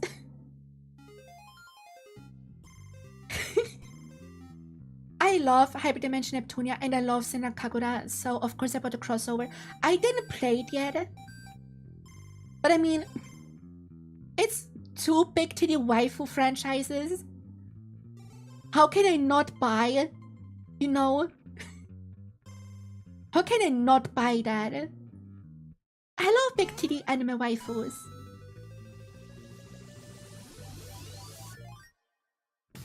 It's because a lot of anime games get stuck with low budgets or reused assets. Yeah, I guess. New Pokemon Snap. Good game. I never played the original. Because N64 is ass. But the new Pokemon Snap, I really enjoyed that one. Actually, my Switch gallery is like 1/3 pictures of my Diana that I took in this game. Because I love my Diana. My Diana is my favorite Pokemon. And this game is my Diana! So of course I love this game. The only problem I have with this game is the 𝗟̱𝗚̱ boss stage. If you know the 𝗟̱𝗚̱ boss stage, and you know me, you can probably guess why I fucking hated it. But those who don't know, I am scared of the ocean, of deep waters, of dark waters. Guess where the 𝗟̱𝗚̱ boss fight takes place? Correct, in the darkest fucking ocean. And you know the worst part? Towards the end of the stage, I just turned around. The second 𝗟̱𝗚̱ schooling form is about to eat me.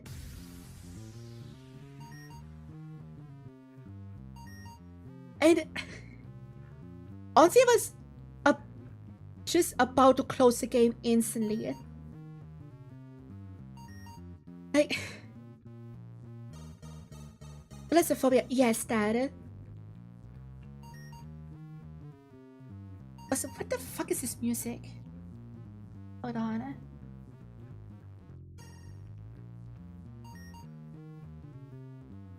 Music is ass, what the fuck? There we go, that's good music. Maybe especially for the deep ocean due to the potential of giant sea monsters. I don't care for the sea monsters or whatever. I'm just scared of any water where I cannot see the ground and the walls. I'm starting to get okay with swimming in rivers and lakes. But the deep ocean? Fuck off. But other than that, this game is absolutely beautiful. Probably the prettiest game on the entire Switch. Like, unironically. And I hope this game gets an upgrade patch. Or a Switch 2 edition or whatever. Would do this game wonders. I'm New Super Mario Bros. U. It's a fine game. I played it on Wii U. I played it a little bit on Switch because of Peachhead, because I like Peachhead.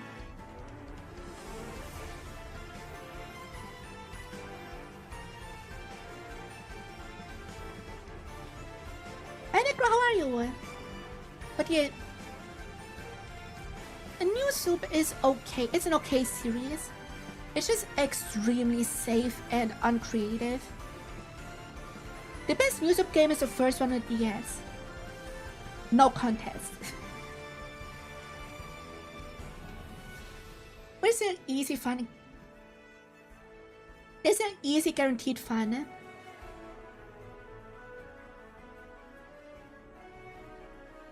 It is game to thank for Supercrana. Also, we have this game to thank for Toadette having a way bigger presence now. Like Toadette was around, but never had this big of a presence as in New Super Mario Bros. U Deluxe.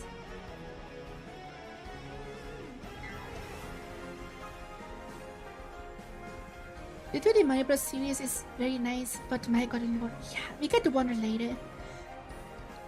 Nexomon Extinction. I played a little bit of Nexomon. The game is ugly as shit, but I like the monster designs. That's all I can say. It's another Pokemon clone. So yeah, it's okay. You're better off just playing Koromon and Cassette Beasts. But still fine. N64 and NES. NES has the worst library. NES games are absolute ass. In my opinion, there is not a single good NES game. Not a single one. They're all fucking ass. And N64, I mean, I just played Paper Mario on this. And in the background, just on my own, I I played Mario 64 for the first time. And my god, are the controls horrible. It's the first fighting game. Yeah, and I said it's garbage.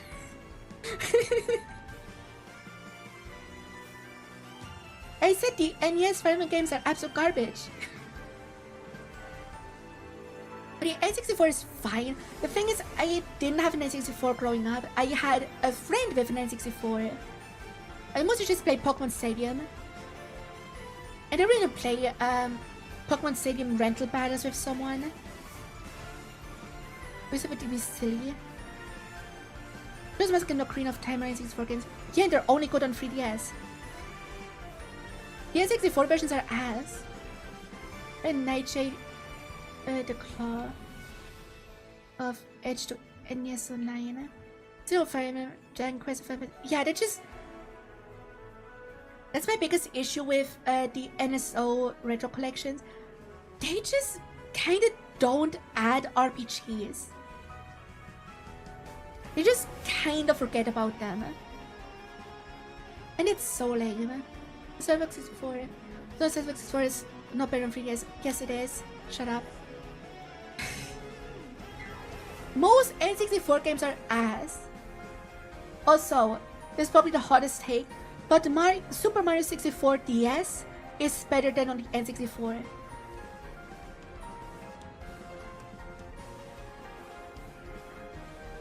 If you don't have nostalgia for N64 games, the remakes are better. It just is like that. I'm sorry.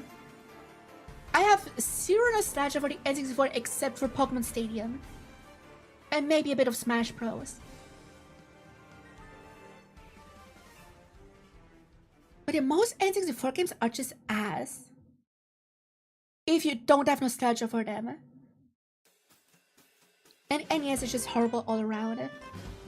Speaking of NES being horrible all around, World Championship NES Edition.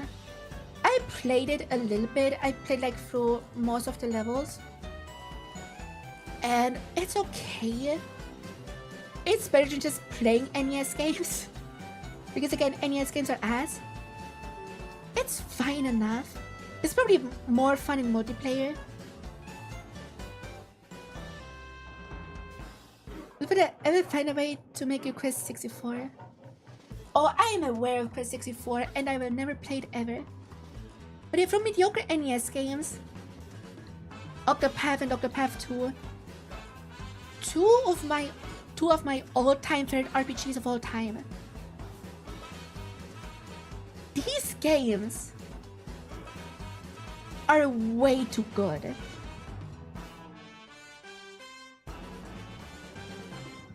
These games go so hard. If you haven't played Octopath yet, do it right fucking now.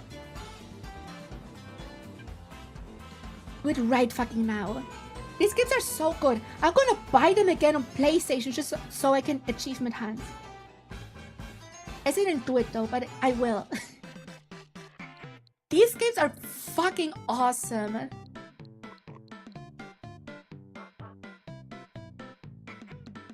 Another awesome game, Okami. I didn't play Okami HD yet. I played it on Wii. I just bought Okami HD because it was on sale. And maybe I played at some point. But yeah, I love Okami.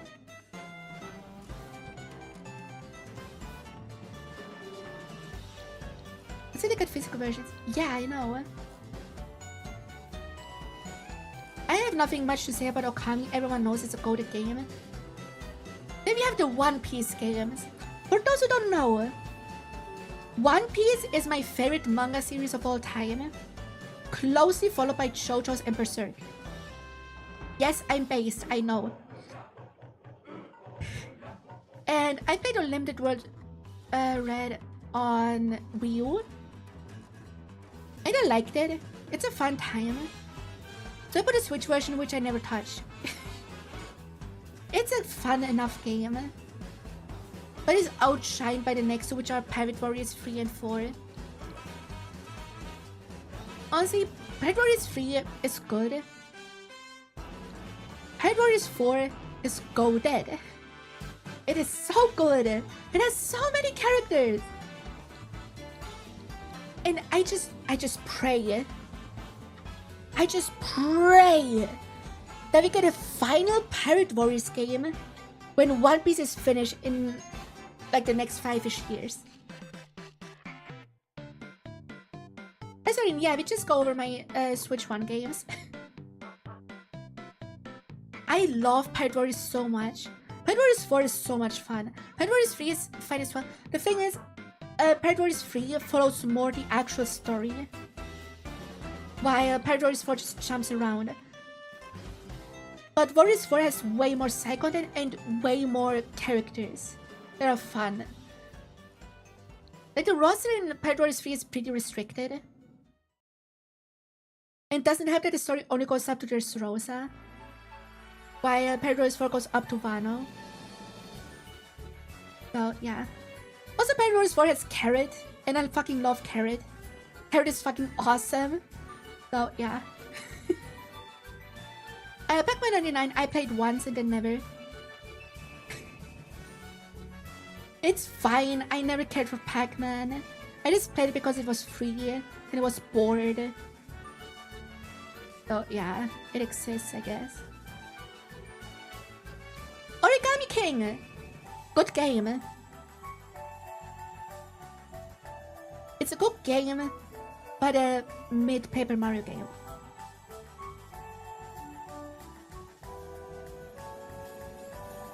Like, the battle system is even less Paper Mario than fucking Color Splash and Sticker Star. It's good. It's even better than those battle systems. But it gets boring so fast to turn the battlefield around or whatever. It gets boring so fast except for the boss fights.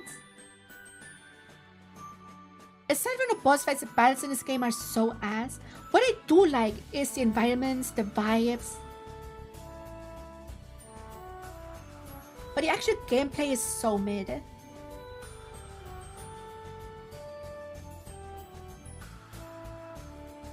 But then we have Peak. Peak Mario, the Thousand Year Door. It is so good. To this day, it's still so good. And the remake adds 2 new super bosses. It is so good. If you want to play Paper Mario game, play this one and then get NSO to play 64. It is one thing modern Paper Mario games do has graphics, yeah, and they have decent writing. I know Mario games are never praised for the writing, but like Color Splash and Origami King have good writing. The problem is they don't really have many unique character designs. That's the only issue those games have. And kinda mid-battle systems. But the Thousand Year Door is a goated game. It's one of the few games I will call a 10 out of 10. And I don't call many games 10 out of 10. They have to actually be a 10 out of 10. So yeah, it's good. I will stream it probably next year or so. And I really hope it can run on 60 FPS on Switch 2. I know when I streamed 64, I said Thousand Year Door playing on 30 FPS is whatever. But then people can shut up. So let me play it on 60 so people shut up. Next, Persona 3 Portable. For those who don't know, Persona 3 is one of my favorite games of all time. I played Fez, that was my first exposure to Persona 3. I bought a PS2 specifically to play Persona 3. Like 6-ish years ago. No, 5-ish years ago. 5 or 6 years ago. Anyway. And it's so good. And then I did stream Reload. Fucking banger remake. I hope Reload drops on Switch too. That would go so hard. And portable exists. It exists. I do like portable a lot. Because it has a lot of quality of life improvements over the PS2 version. Like being able to select diffusion skills, having fast menuing. The only problem Portable has is it has no cutscenes. It is just full-on visual novel. But on the other hand, it has Kotone, female protag, 𝗟𝗵𝗄, and I fucking love her.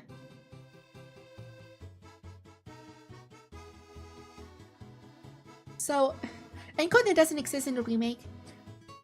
So, if you want to play Persona 3, play Reload. It's on PC, Xbox, and PlayStation or whatever. Or wait for a Switch 2 port, that will happen eventually. And get Portable because of Kotone of 𝗟𝗵𝗄 route. That's it, that's all I have to say. Persona 3 is a game everyone should play at least once. And I don't say that in many games. Like, I don't say everyone should play Xenoblade 3 even though it's my favorite game of all time. But Persona 3 is a game I say everyone needs to play that at least once. Because after I finished playing Persona 3 for the first time, it really changed a lot about how I think. And that's why I think everyone should play Persona 3 there. Not Persona 4 Golden. Which Persona 3 though? I just said Reload if you can, if not Portable, because fast is impossible to get it.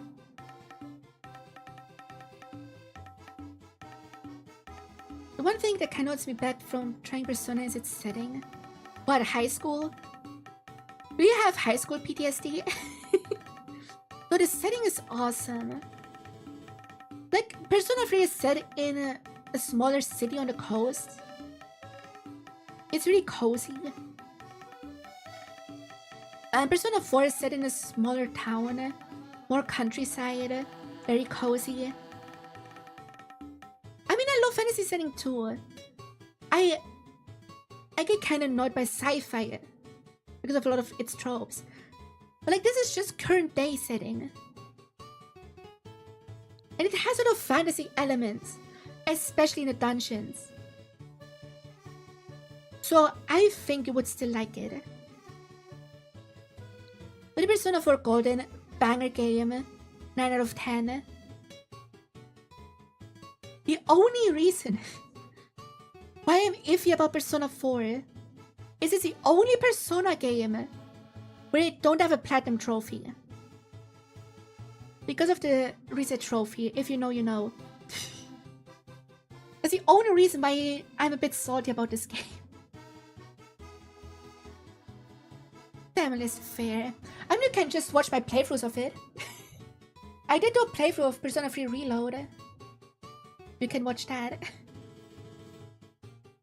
I recommend videos about Persona 4 Arena. Since you're so against any fighting. I mean, I do own the P4 fighting games. I just can't be asked to play them.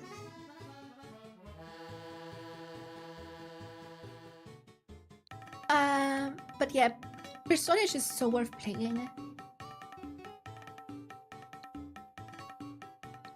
Next, the Pikmin series, of which I played half. My first Pikmin game was Pikmin 4. And I like it a lot. Pikmin 4 honestly is such a good game. Right afterwards I played Pikmin 1. And it was fun. I played through it one day. It was fun. I like the simplicity of just having 3 different Pikmins. It's very fun. I played a little bit of Pikmin 2, but it didn't really hook me like Pikmin 1 and 4 did. And Pikmin 3 I played on the Wii U, so I didn't play it on Switch, but I still bought it because I'm a Nintendo shell. I really hope Pikmin 4 gets a Switch 2 edition. Because my god, that game is beautiful. And it should be in 4K.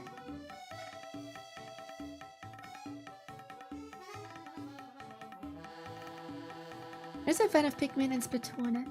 I have my takes on Splatoon, but we get to that. Oh, next we have the Pokemon games. Oh. But yeah, Pikmin, good series. I got into recently because of Pikmin 4. It's fine enough. I don't really care for real-time strategy. But Pikmin 4 is really chill. And Pikmin 1 was a bit more stressful. But still, pretty chill time. Next, all the Pokemons.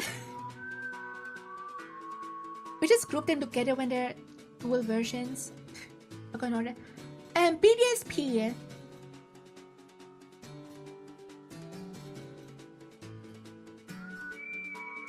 I'm gonna drop a hot take. But BDSP are good games. They are not the worst Pokemon games. Nowhere close. Because the worst Pokemon games are the original ones on the Game Boy.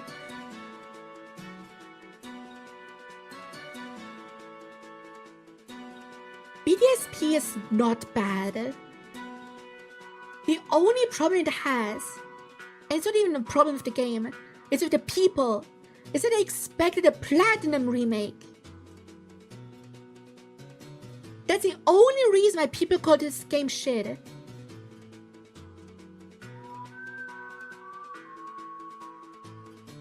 I agree it should be Platinum. But looking at Brilliant Diamond and Shining Pearl and thinking, oh, it's gonna be Platinum and it's gonna have the Platinum decks, is stupid! Because as a game, as a Pokemon game, they are good anyway! This meant that they don't have the content from Platinum. Because it's like Crystal content and Freddy Leaf Green that had yellow content. Yeah. But you could say the same about Auras, about not having Emerald content. But it's still considered probably the best remake.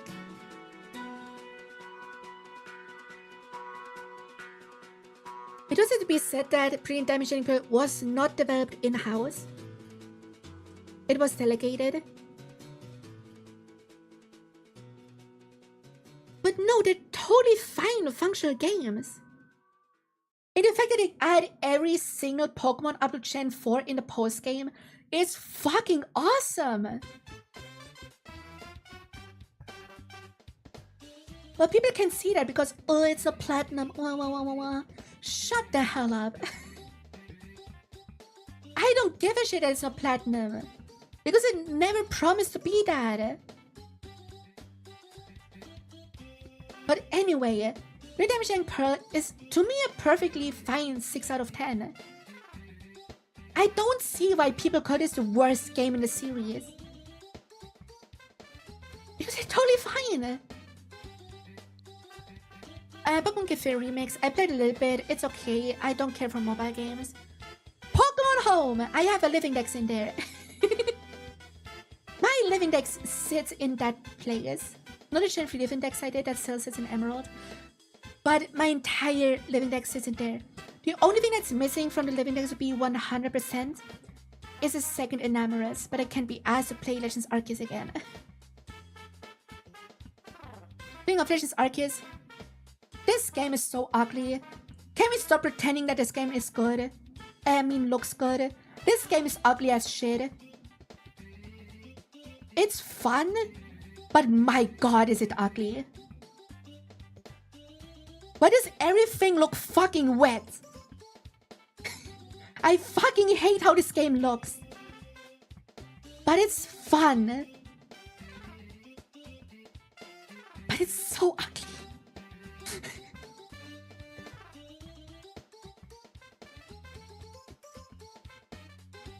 Honestly, I don't think Legends Arceus is better than BDSP. I think they're about equal. Gotta be fully honest.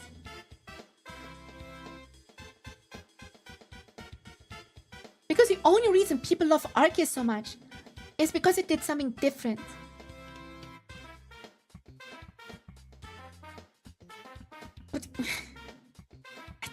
care. Actually like the visuals. Okay, sure. Few wishes. I still like Pokemon. I didn't pull off Africa and Silver. That's fair. Honestly, at this point, I'm just playing Pokemon for the living decks. Like, I don't say Let's Arceus is bad. It's a good game. But it is so overrated. It's fine enough to be like a 7 out of 10, which is still really good. But it's not a 10 out of 10 people claim it to be. Absolutely not.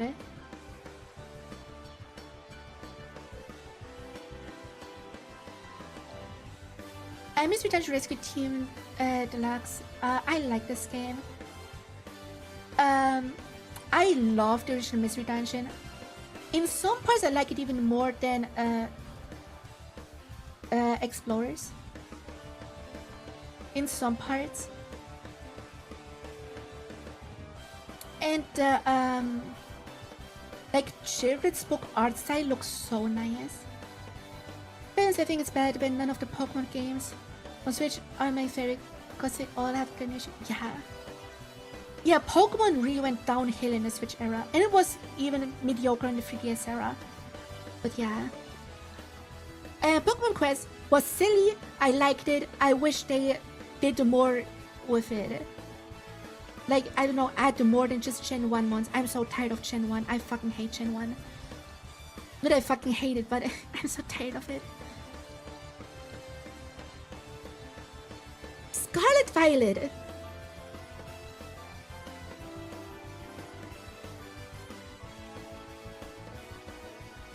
Do I even need to say anything?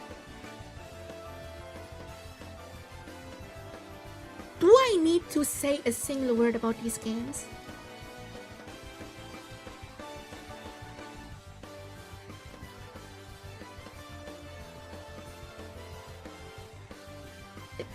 They play like an alpha build.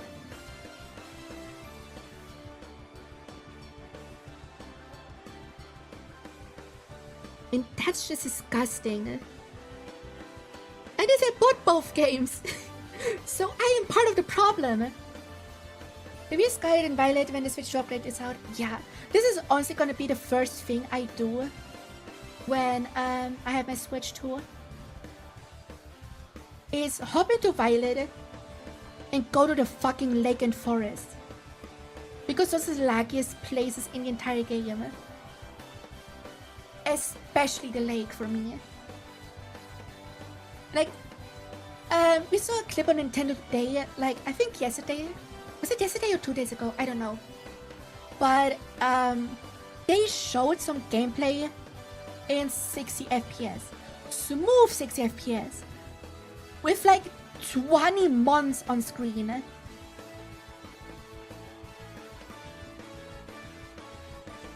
Like, that's how the game should have been from the beginning.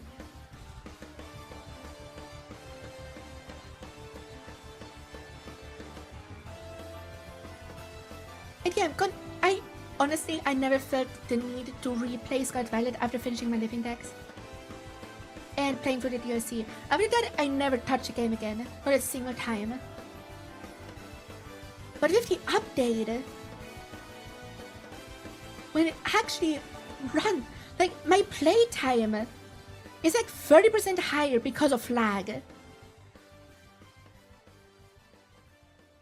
the concept of Terras are fine. I don't really care for them as a mechanic. I just don't care for Pokemon gimmicks except for Megas. But that's just me, probably. No, it's not. Like, the games would be... Scarlet Violet would be so good because the story is honestly amazing for a Pokemon game.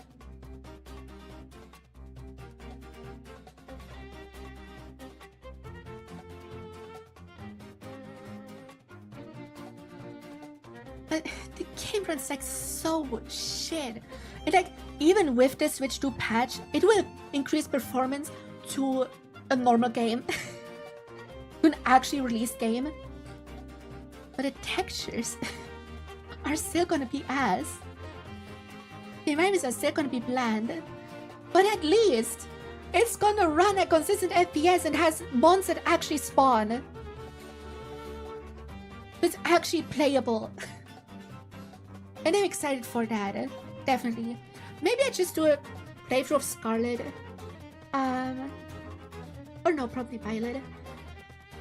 Because... No, Scarlet, because of Violet is my main save file. Yeah. When the game is... when the patch is out. Which is in 2 days. Pokemon Sword and Shield. Mid as fuck games. I wouldn't say they're bad, but they're mid. First, I don't like the wild area. I also just don't like open world in Pokemon. I don't give a shit. I would rather have great route design instead of just an open plain. The problem is with the routes in Sword and Shield is that they have nothing to discover. There's like 1 or 2 side paths or whatever that give you an item or a TM, and that's it. Sword and Shield has cool outfits. Yeah. The character customization peaked in Sword and Shield. And I don't know why they butchered it in Scarlet Violet. I hope Gen 10 fixes it. Like even BDSP has better customization in Scarlet Violet. And they just have outfits. Living is a bit more, yeah. Also, I don't really care for overworld spawns in Pokemon. I'd rather just have them random in the grass. This Sword and Shield is fine. Story is as I just like Marnie. I like Marnie. Marnie is awesome. Pokemon Unite, I played a little bit. I'm a Zero Aura main and then never touched it again. Because I have nobody to play with. Again, Pokemon Unite would be fun if I had an actual group to play with. But I have no friends. Maybe gloves are moving things in every gen, that's why, yeah. As. Let's go. I don't know if that's a hot take or not, but Let's Go is the best Pokemon game on the Switch.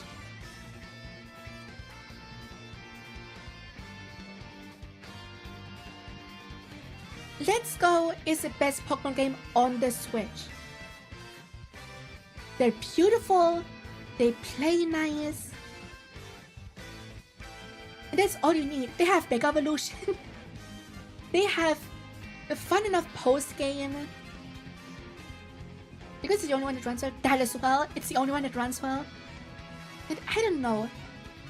It's also the only Switch Pokemon game I consider going back to.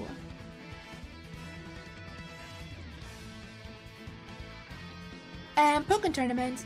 I don't care for fighting games, but I played this a little bit on the Wii U. And I bought it on Switch because of the DLC characters in case I ever have a friend that wants to play with me, but I don't have friends. So yeah. Princess Peach Showtime. I know this game is considered bad, but I had such a good time with this. Probably because I'm a very big Peach simp. Peach is my Mario waifu, for those who don't know. I just had such a good time with this game.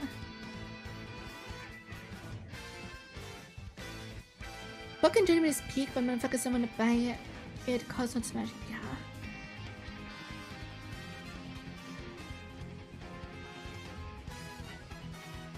I said before, I will play Unite again if they add Mariana as a fighter, which will never happen. But yeah, Princess Peach Showtime is a fun time. Like, yeah, it's a short and baby game or whatever. It's a, in quotation marks, girl game. But it's such a good time. Can't be mad about that. And Puzzle Poppers, shovelware that is actually decent. It's a puzzle game with long, stretchy dogs. And I had decent enough time with this. It's a fun time. Not worth buying though, it's kinda ass.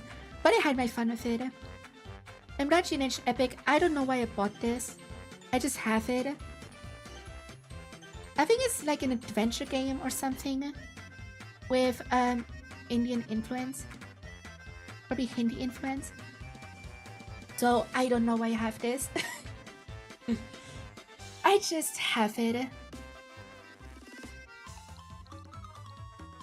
Rayman Legends. One of my other top 3 favorite 2D platformers of all time. Rayman Legends is so damn good. You almost forget that it's an Ubisoft game. It's that good. But that's probably a hot take, but Rayman Legends peaked on the Wii U because it was made with the Wii U in mind, because it was Wii U exclusive at launch.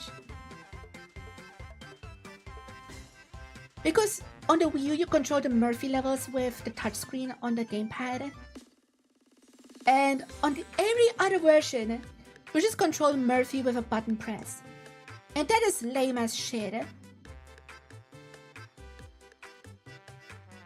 I still played the Switch version. It's still a super good game, but the Wii U version is the best one. Not worth paying a Wii U for, but just so everyone's aware.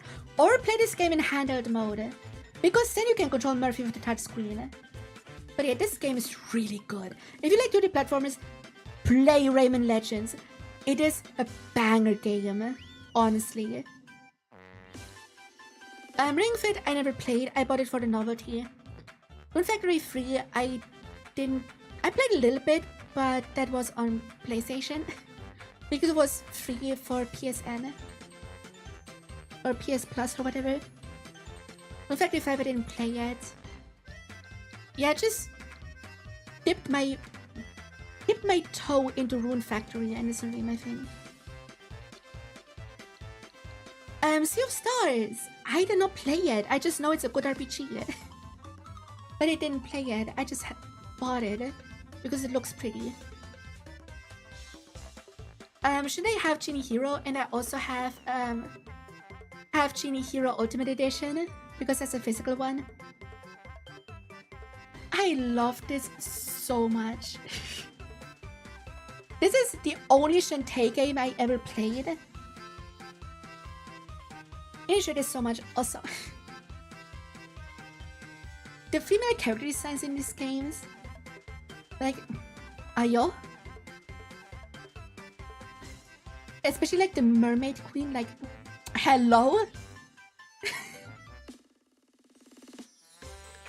I made Dirty Tops playable. Oh yeah, that's a thing. I really gotta play more Shantae games. I just love the art style of these games. You shouldn't take them except the first is Poggers. Yeah, I can see that. The first one was a Game Boy, right?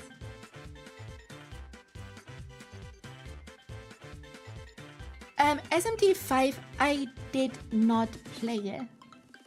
And I will never play the Switch version. Because I have SMT5 Vengeance on PS5. So if I ever play SMT5, it's gonna be on PS5.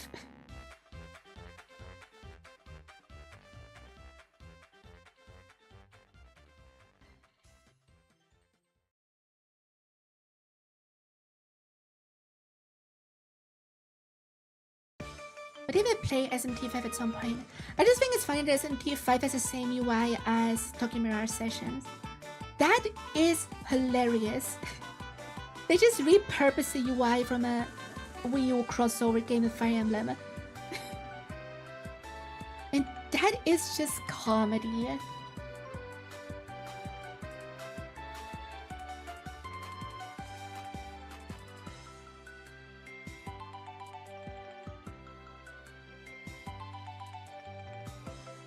Rexy.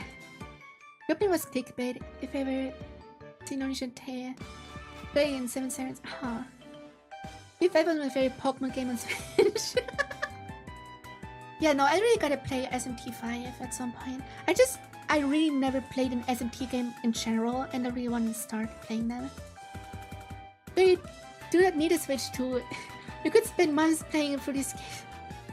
I mean, I do have a Switch since launch. I gotta play these games over the past 8 years. But I didn't. I am Shining Resonance Refrain. I just bought that because I like the boxer girl. I know nothing about this game, I never played it. But if Nocturne, no. I know Nocturne is bullshit hard. But yeah, I do have Nocturne HD on the PlayStation. But yeah, Shining Resonance Refrain. I just bought it because it was cheap and the girl looks pretty. I never started it. Civ 6, I played a little bit. The controls like shit. And I would get Civ 7 on Switch too. But they do code in a box. So I'm never gonna touch a Civ game ever again.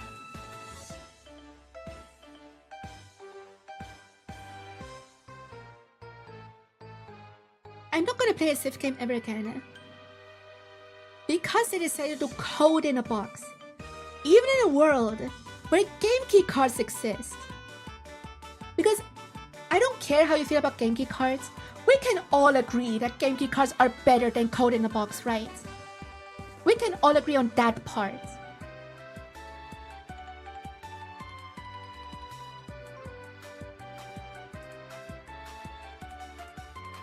Like, if you want digital, sure.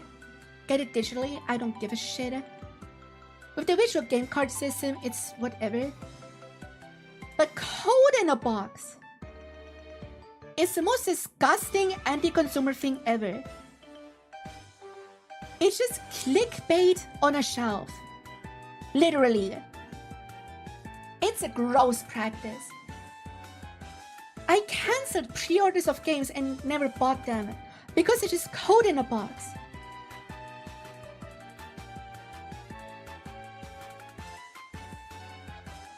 Let's code in a box. It's a game box, but it doesn't have a cartridge. It just has a download code in it. You pay for the plastic box and the download code. I'd rather have a million game key cards than a single code in a box.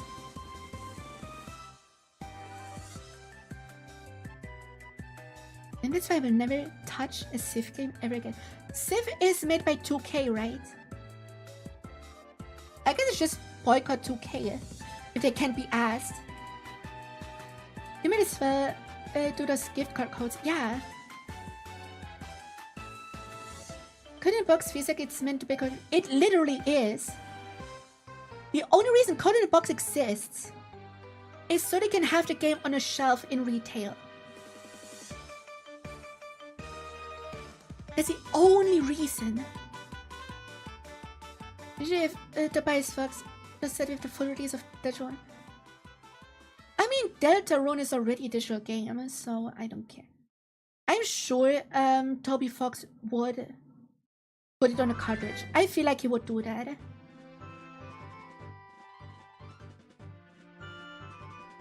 Anyway,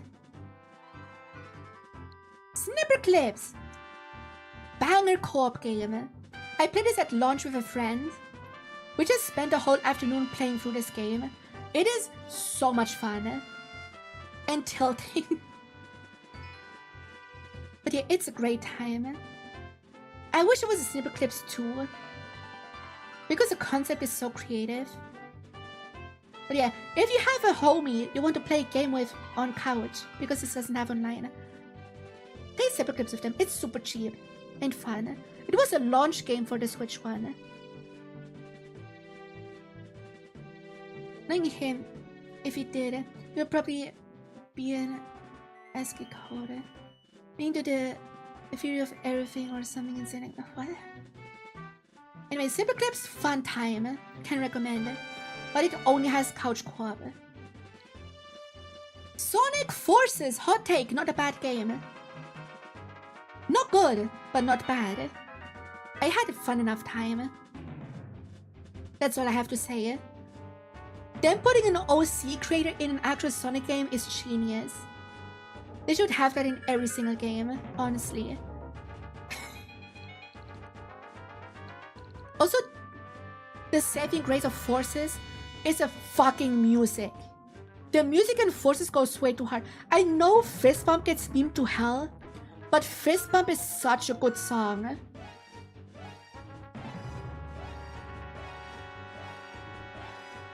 Fist Bump is an actually good song, but people meme it to hell. Because it was the litmus test for the community. Wait a little longer for Frontiers.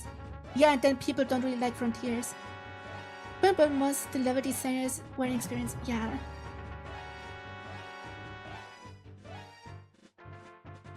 Because 6 and forces to the best soundtrack in the series.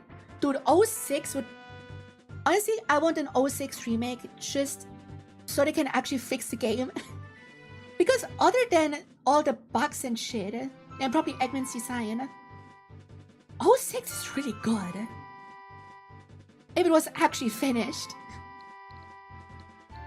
Thing of Frontier! This is my favorite Sonic game.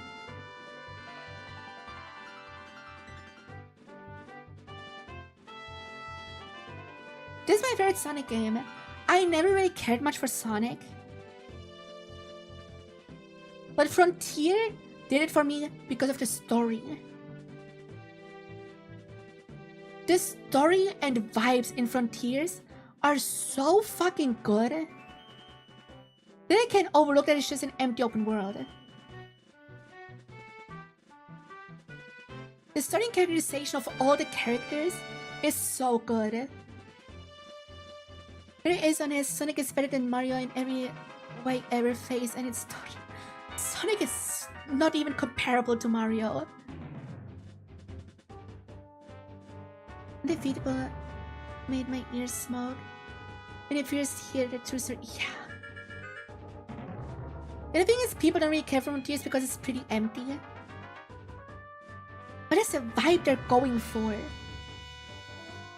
So it hits different than other open world games.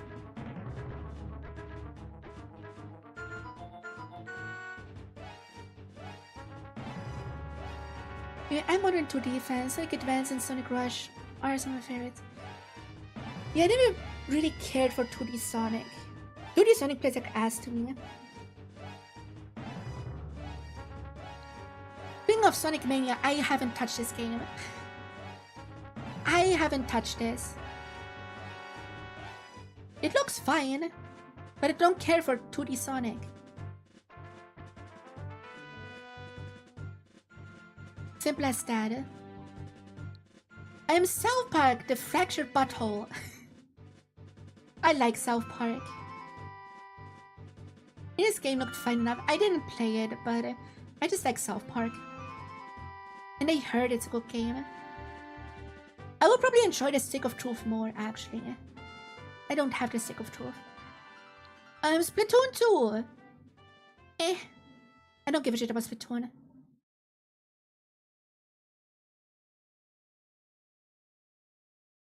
I don't care for Pew Pew games. Games are colorful.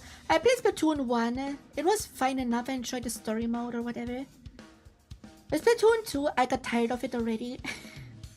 So I didn't even buy Splatoon 3. That's what I have to say about Splatoon.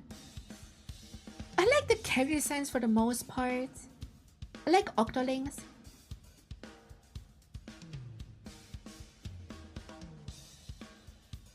My friendship battle is kinda grip based and exactly as RPG. Yeah, I know.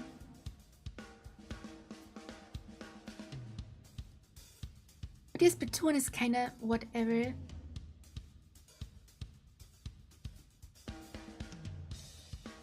Then one of my favorite 3D platformers. SpongeBob Battle for Bikini Bottom Rehydrated. This game is so good. Like, to me, that's on the same tier as fucking Astrobot, okay?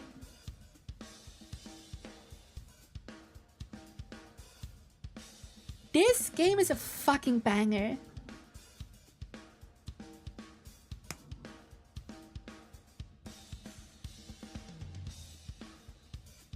I love this game so much. I even have the GameCube version, which I could never beat as a kid.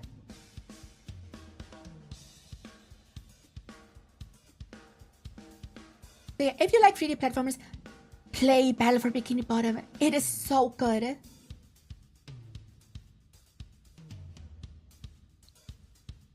Cosmic Shake. I played a little bit. It is fine. I like it less than Battle for Bikini Bottom. Because Battle for Bikini Bottom is goated. Cosmic Shake is fine. Like a 6 out of 10. But Battle for Bikini Bottom is like an 8 out of 10.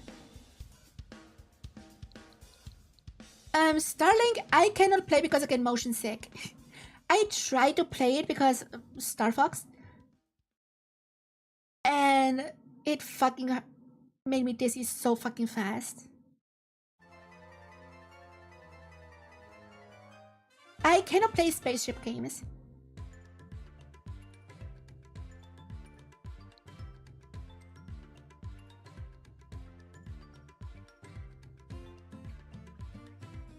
Super Kirby Clash, fine enough. It's a fun free-to-play game. If you have friends. Solo is kind of boring. But it's a neat concept. I wish they would revisit that. 3D All-Stars! Yes, I bought it. I haven't played it. To this day. Well, almost to this day. I never played these 3 games. I played Mario 64 recently in private on NSO, but not the 3D All-Stars version. I never touched Sunshine. I remember trying to play Galaxy on the Wii, but it made me motion sick. When you talked about hating Mario 64, I just hate the controls. Other than the controls, Mario 64 is great. But controls in Mario 64 is so bad. It was the first time I played all 3 of these games. Yeah. I want to play Galaxy at some point because it's so critically acclaimed. But when I tried to play it as a kid, it made me motion sick. And honestly, I don't really care about these 3 games that much. What's the 3D Mario I care about though is 3D World. 3D World is so good. Honestly, probably my favorite 3D Mario. It's good, it's fun, it's colorful, it's great. And Bowser's Fury is also great. I like Bowser's Fury. The one time I like open world in Bowser's Fury. The game is on a multiplayer. Yeah, that too, which I never got to try out because no friends. But the 3D World is so underrated for how good it is.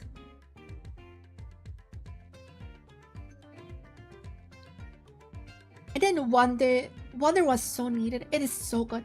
Honestly, I think Wonder turned me into an actual Mario fan. Because yeah, I played pretty much every Mario game. But I didn't consider myself a fan. I just bought them because they're guaranteed fun. But I think with Wonder, I finally became an actual fan of the franchise. If that makes sense. Wonder turned me into an actual Mario fan.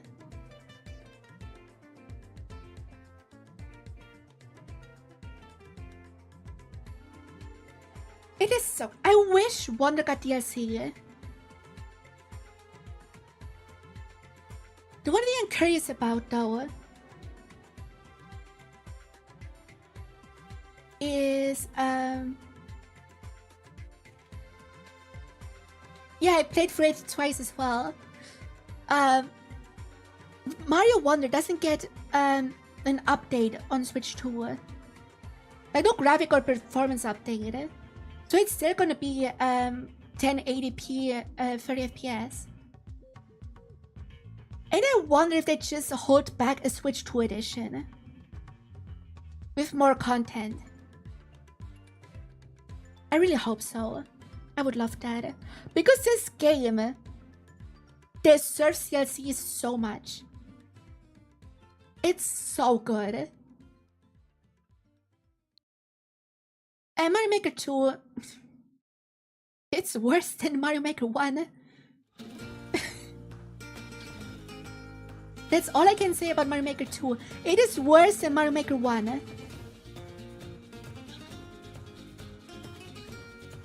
And I hope we just get Mario Maker 3. That brings back what made Mario Maker 1 so good.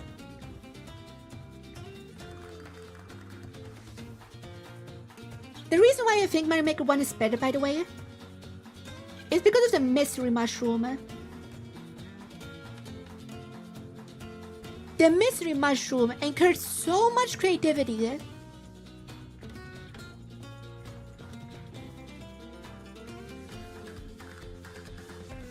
No, most people agree that Mario Maker 1 is better.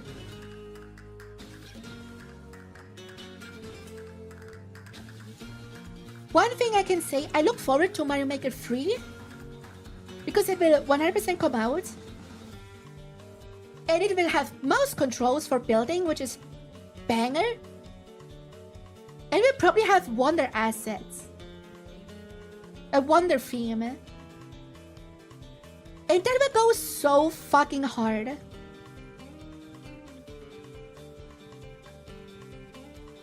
I think there's a reason why Mario Maker 2 doesn't get a mouse update, basically.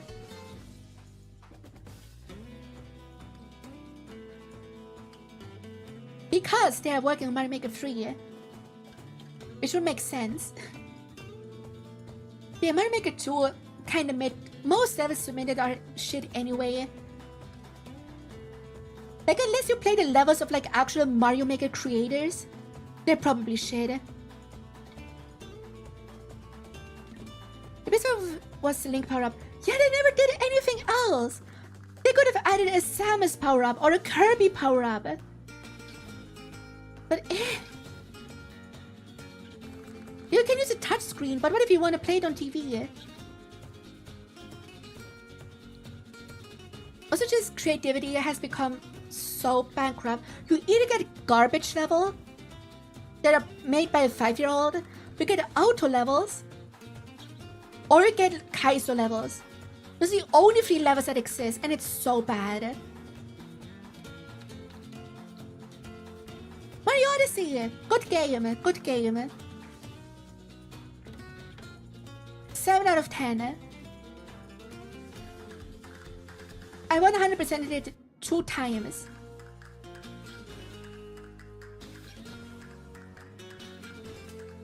But I don't really care. The most enjoyment I got out of Mario Odyssey is watch Mario Odyssey hide and seek. But playing it myself, it was fine. The best part was the fucking dragon. That was the highlight of the entire game.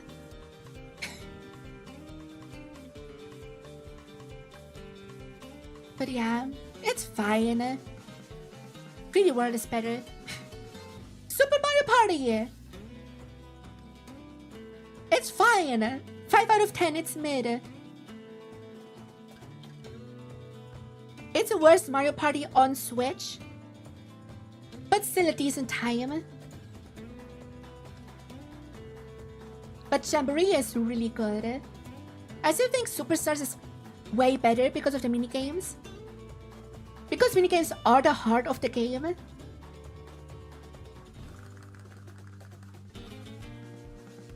But Jamboree, the boards in Jamboree are so good. I loved Jamboree boards. You know, all the characters. I like how the board gameplay is. It's just that the minigames are so aggressively made. Nothing else to say. I will play a lot of Jamboree with other VTubers. And yes, I will buy the Switch to upgrade. And never use the camera because I didn't buy one.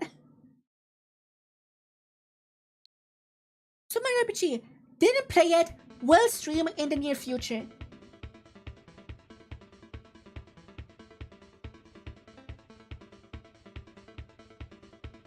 That's all I have to say, yeah?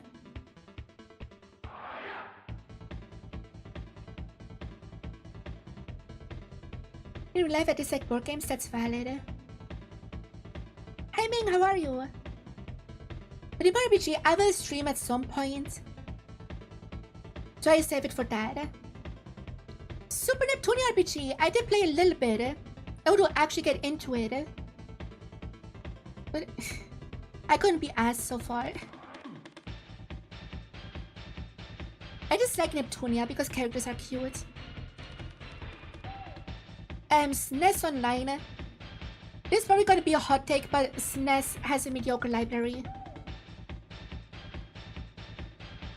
I have no attachment to a single game on SNES Online.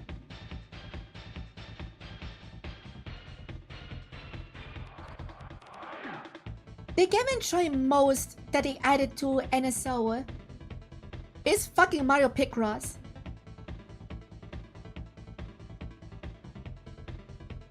It's the same issue NES Online has. Yeah, no RPGs. It has a handful of RPGs, but not the good ones. And no Fire Emblem. Like, come on. I don't want to need to make a Japanese account to play fucking Fire Emblem on my Switch. Like, come on. Like, Japanese NSO has FE 1 through 5. It was the first good Nintendo console. Yeah, that's literally my take. Yes. This had one of the best libraries. If all your 4 is NSO games on missing on some green. I know it has good games.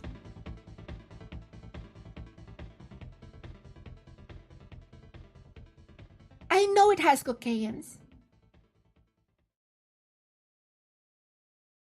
But none I care about playing. Like, even FE4, I don't care to play FE4. Unless they do a remake.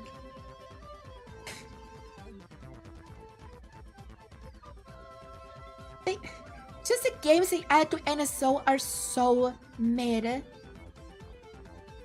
a few exceptions like Yoshi's Island or whatever. But there are so few notable games. Most is just random slob. I hope they add some proper games. And I hope they add some RPGs. Because I know the Super Nintendo has some banger RPGs that they never got to play. But they need to actually add them. Yeah, Smash Ultimate. I like it. I'm not a Smash guy. I'm not. I enjoyed World of Light, but again, I'm not a fighting game person that extends to platform fighters. I enjoy Smash the most when I can raise my amiibos. I'm not the only person that likes Smash specifically for the amiibo feature.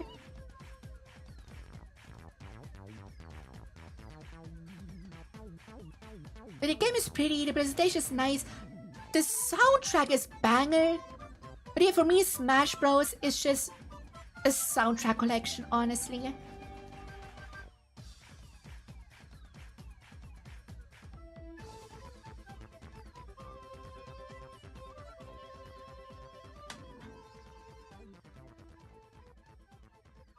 These gradings for getting the SNES library, yeah.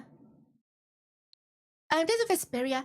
This is one of the games that my bestie brought for me, so I get into the Tales of series, which I still didn't play. Still not touching a single Tales of game.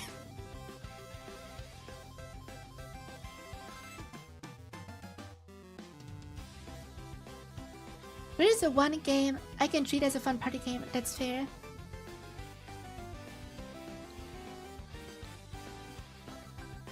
Yeah, just... I need to be in the right mood to get into Tales of, and it wasn't in the mood yet. I have most Tales of games on PS4, by the way.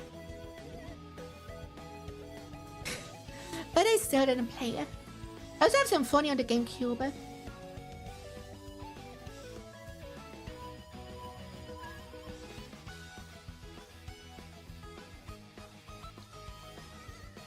Team Sonic Racing, really good racing game, but nobody plays it.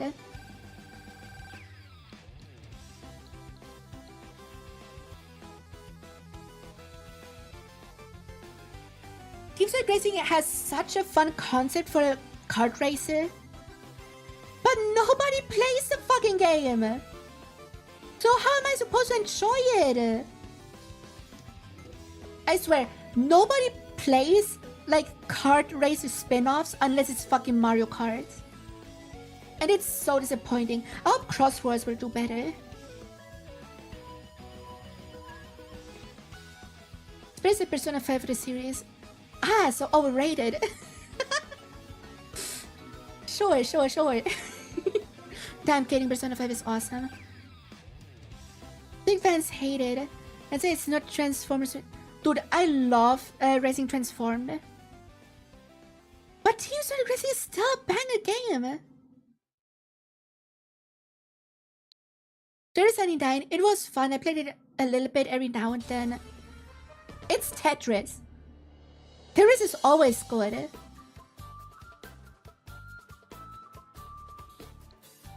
Binding of Isaac, I bought it because it was popular back then. I don't get the appeal. I still don't really get the appeal of roguelikes. Gotta be honest. It's just... Skyrim! Then you search for the memes to see. Exactly. I still never touched Skyrim in any form. And I only own it on Switch. Why? Because of the fucking amiibo.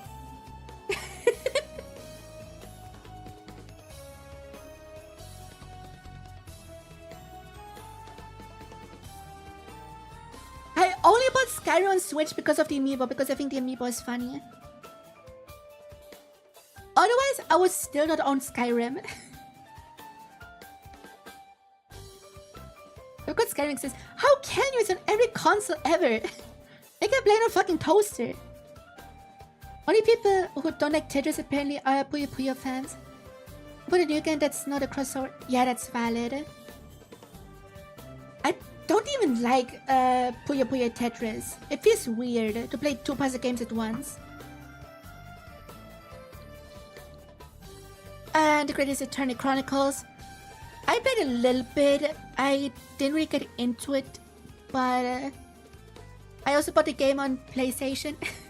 So if I played, I would probably play it on PlayStation for achievement hunting. So Oblivion got a remake before Morrowind. Probably it's probably because Oblivion is more popular than Morrowind.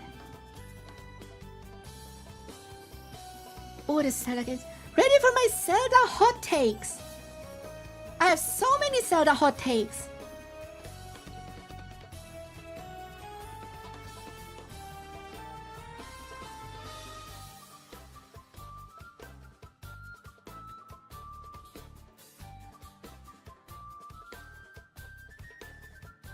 Breath of the Wild is a mediocre Zelda game. Yeah, I said it. It's a good game, a great game even. But it's a mediocre Zelda game.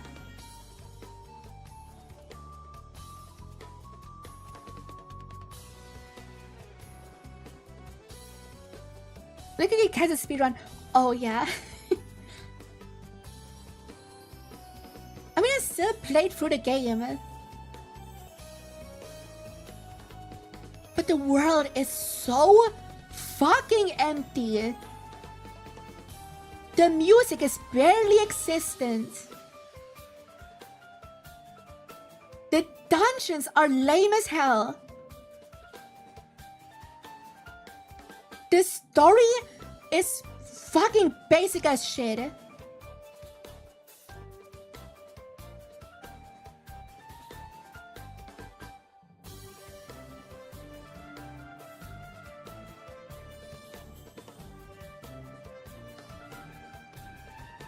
As an open world game, it's great or whatever. But as a Zelda game, it is so mid.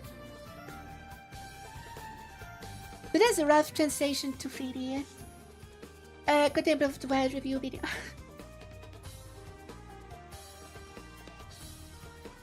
Like, I don't think 3D Zelda is bad. Like, I like Skyward Sword, I like Majora's Mask, I like Twilight Princess, I like Wind Waker.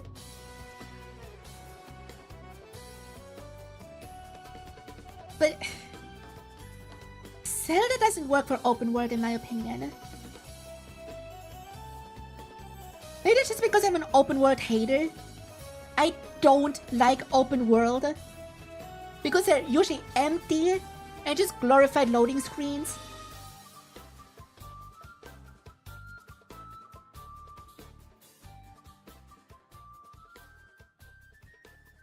Look at the Skyward Sword, just wait a second.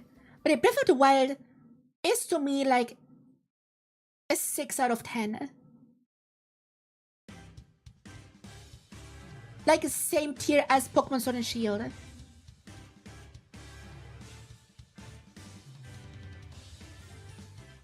it's probably the biggest hot take I can drop today.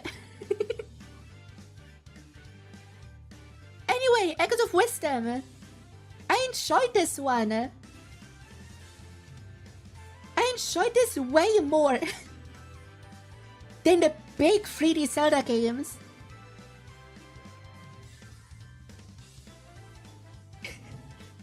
I had more fun with Echoes of Wisdom than with Breath of the Wild or Tears of the Kingdom. It is Zelda same season this one. Yeah. The only issue Echoes of Wisdom has is the fucking menuing. The menuing is fucking atrocious in Echoes of Wisdom. Other than that, it is such a banger game. I enjoyed 100%ing it. And it gets an upgrade patch on Switch 2. 360 FPS. It's gonna be so nice. I don't see same goes for Link's Awakening. I played a little bit on it on Game Boy, but never really got into it. But the remake is so good. I really enjoyed this so much. If you can't tell, I really like 2D Zelda. But the Echoes of Wisdom and Link's Awakening, such good games.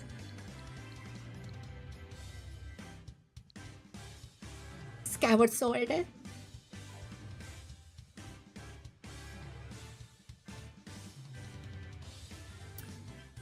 I'm gonna look into the camera. Everyone clip this.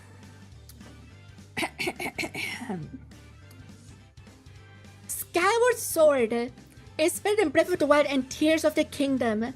It is the best 3D Zelda game except for Hyrule Warriors. There you go, clip that. And yes, this is my legit opinion.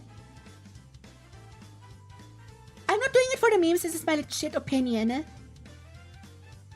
Skyward Sword is my favorite legit 3D Zelda game. I fucking adore this game.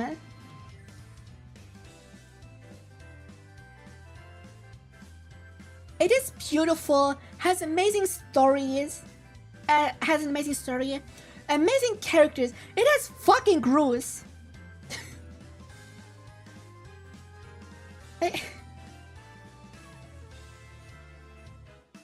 Bro, Skyward Sword is so good. It is my favorite soundtrack of any Zelda game.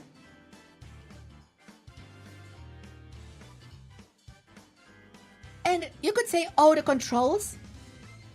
But they fixed the controls in the HD remaster.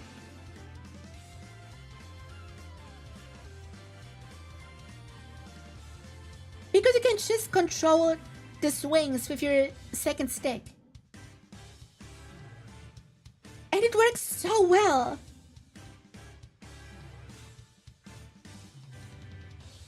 And yeah, I will die on the hill that Skyward Sword is better than every other 3D Zelda game. I will die on that hill. It's especially better than Breath of the Wild and Tears of the Kingdom.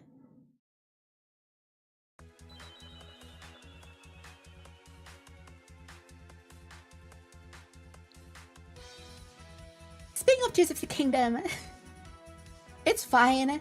It is better than Breath of the Wild by a lot. Because it has an actual interesting story.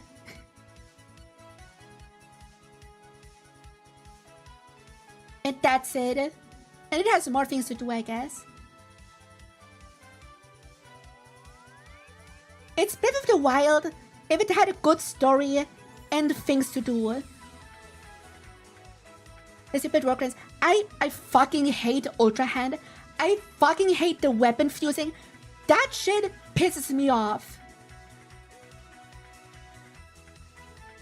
The in quotation marks freedom makes me not like this game.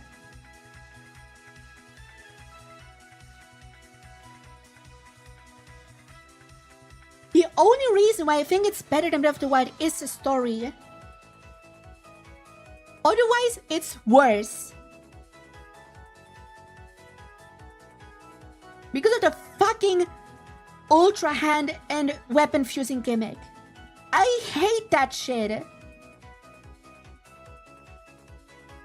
I just want to play a fucking Zelda game. Not fucking Minecraft. You see my issues with these games? They are good games, but terrible Zelda games.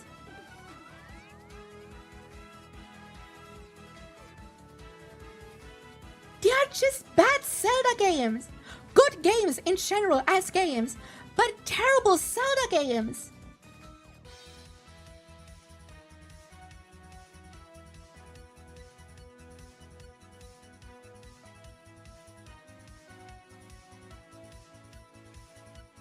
Am I alone with that opinion?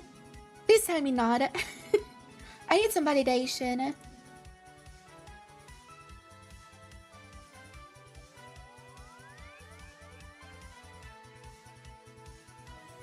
We better play the Warriors game. And I say I finally played a Zelda game on Twitter, it would be great. Dude, OG Hyrule Warriors is so good. So it's about to take. Hear someone say that about a Pokemon game now. I say the same about Pokemon.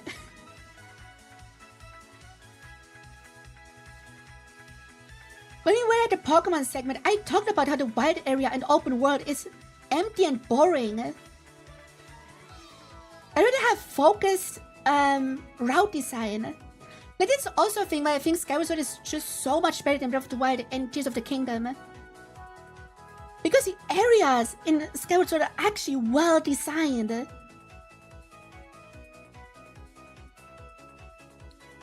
And in Breath of the Kingdom, it's just, look, a field, look, some rocks, look, a mountain, oh, look, a river. Like, bro, that is so boring.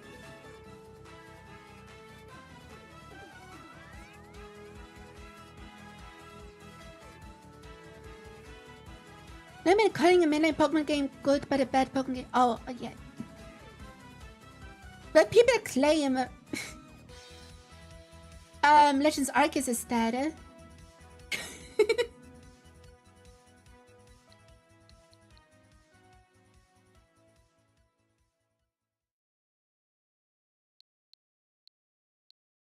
Opa said it does look pretty barren. Exactly.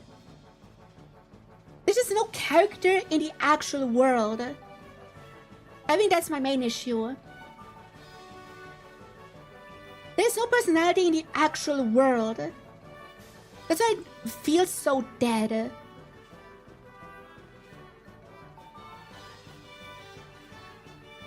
But Tears of the Kingdom ranks a bit higher than Breath of the Wild just because it has better story. It's that simple. That's the only redeeming factor about Tears of the Kingdom. Anyway, The Witcher. I didn't play it. And if I do, I will play it on PlayStation. I just bought it because why not? And was in with you fan remakes. I played a little bit. It's not my type of game at all. I like the vibes though. But not my type of game. Nothing else to say. Took me our sessions. If you've been here a while, you know how much I love this game.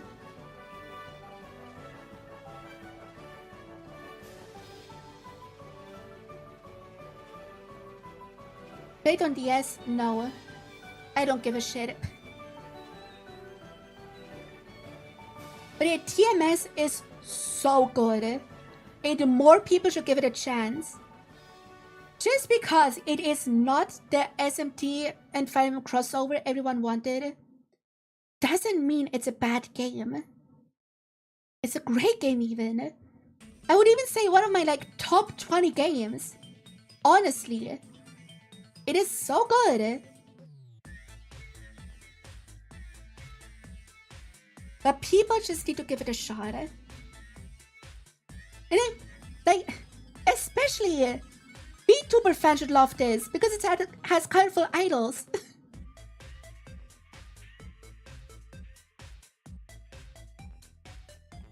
I am trying a strategy, one of my favorite games of all time. It is so good. And one of the few games that is route splits actually well. It actually does them well.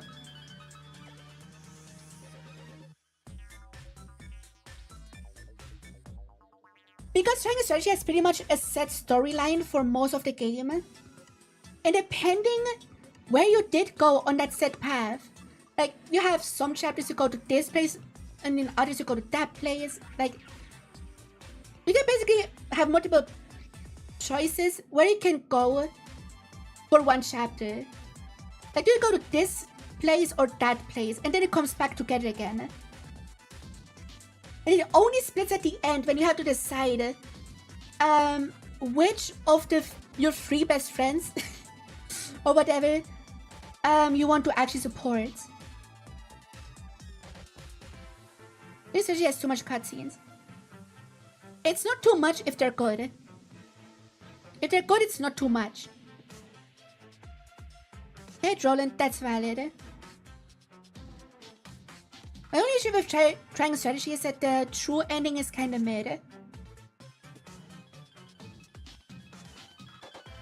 That's my only issue with the game. Otherwise, 9 out of 10. Can recommend banger SRPG. Street Fighter 2. I bought this because there was nothing else at launch. That's the only reason I have this.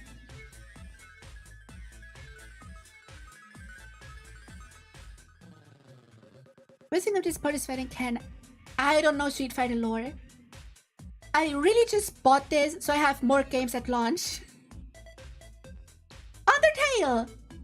Still did not play it. I don't know why I didn't play it yet. I guess the library did actually... Where were you the whole stream? I like most of the games I played. Uno! I like Uno! I just have no friends.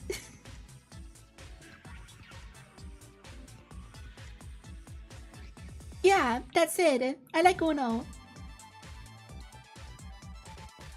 Warproof! I played a little bit, didn't finish it.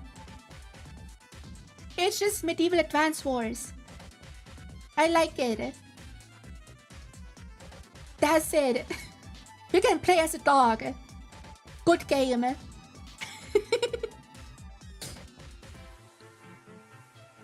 WarioWare Getting Together is fine. This story is silly. The way they handled controls is something new for WarioWare. I like it. I like Penny's song. Penny's song is fucking awesome. If you haven't listened to it yet, listen to the Penny song from WarioWare. It's banger.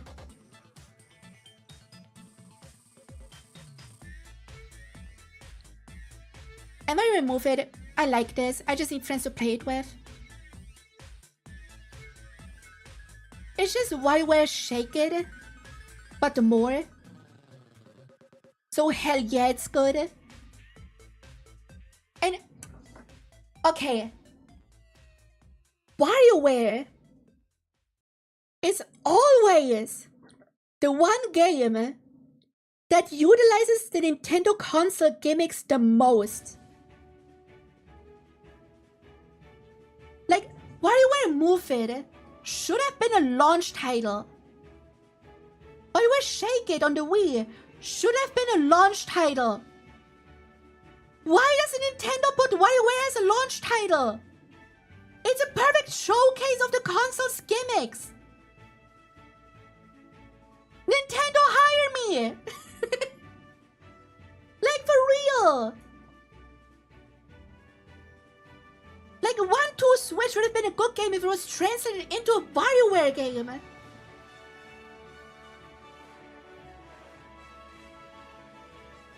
Is that a weird take? Or like, WarioWare Do It Yourself on the DS would have been a perfect launch title to show what the DS can do. It's not popular enough, I guess. Yeah, because they don't do shit with Wario. If they did more shit with Wario, it would be more popular.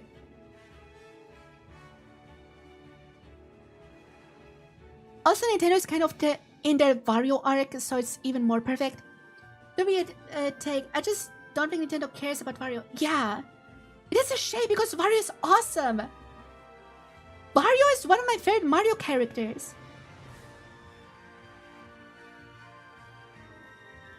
But like, WarioWare always, on every console it's on, utilizes the console's functions the best. Every single time. And it always comes out late in a console's life cycle.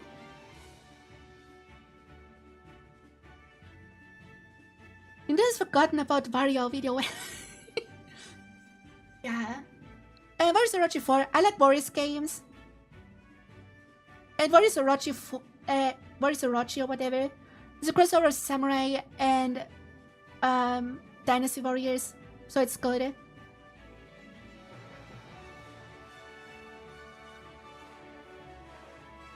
Yeah, Warriors Orochi 3 is better. I have 3 on the Wii U. But yeah, it's a fine game. I just like Warriors games because I can turn my brain off and have fun.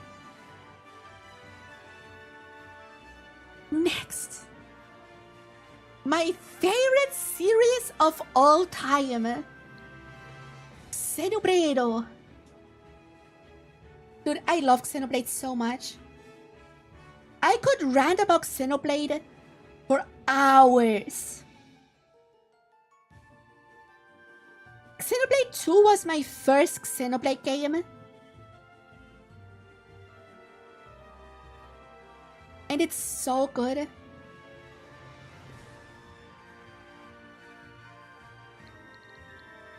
Torna. Bro. Torna is so good. It is, I have Torna physically.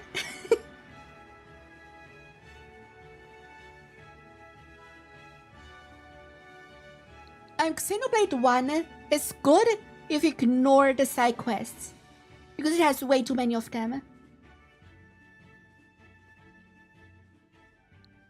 Xenoblade 3 is my favorite game of all time.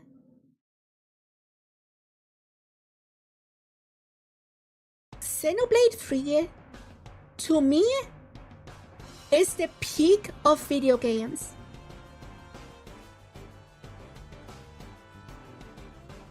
And I only played it once. It is so good. I'm scared to play it again to ruin my perfect image of it.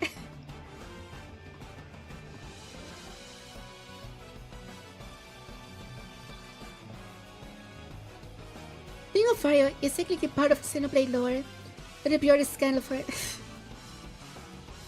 I don't impression. Yes. I will stream every single Xenoblade game at some point. Actually, my new outfit that is based on Xenoblade will be worked on pretty soon by Mama.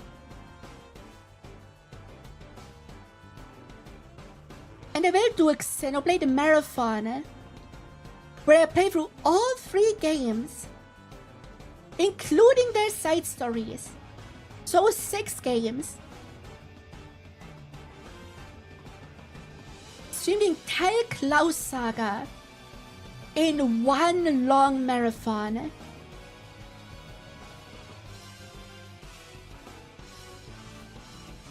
And then eventually Xenoblade X, or Xenoblade Cross, what it's actually called.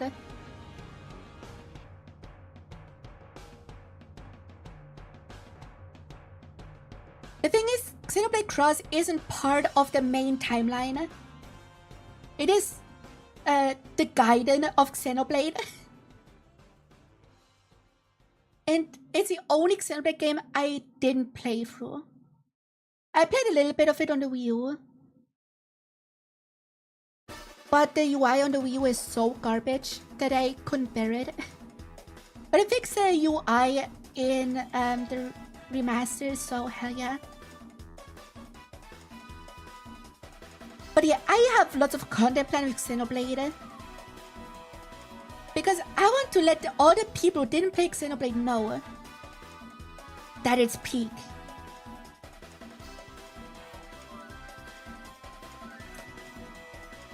From peak to garbage, Yooka-Laylee and the Impossible Lair, it is so bad. I regret buying this game. I didn't even play the first Yooka-Laylee game. And now I don't care for the first one. This game is so horrible.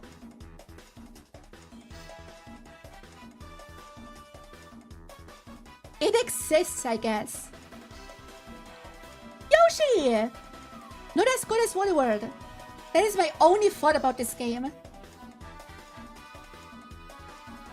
The Crafted World is good, but it's nowhere close to what Woolly World is. And I hope we get a Woolly World port.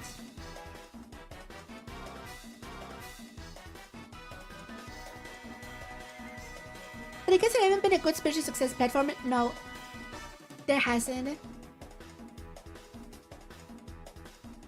The Yoshi's Crafted World is fine. But yeah, if you want to play a modern Yoshi game, play Woolly World. If they ever make a Switch port, which they should. And then just 2 Yu-Gi-Oh games, which I didn't play. I played a little bit of Master Duel. But that's where the infamous I'm sitting here for 10 minutes for the enemy to summon 7 monsters in turn 1 thing happened. Fuck modern Yu-Gi-Oh! Yu-Gi-Oh is so ass now. We all agree on that, right? That the modern Yu-Gi-Oh is so fucking ass.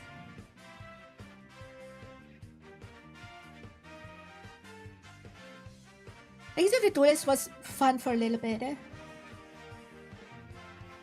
But yeah, fuck Yu-Gi-Oh! Okay, we went through all my games. Through all my Switch games. So, Shell, did you keep count? How many did I not play?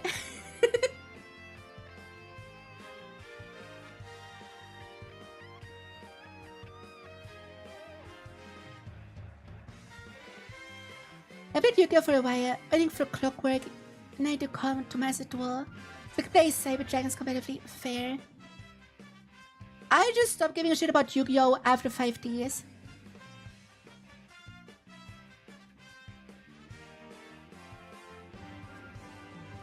Okay, let's just go with 55. Okay. How many games do I actually have?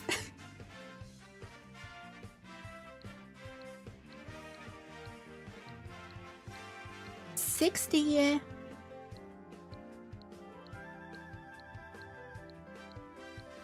120.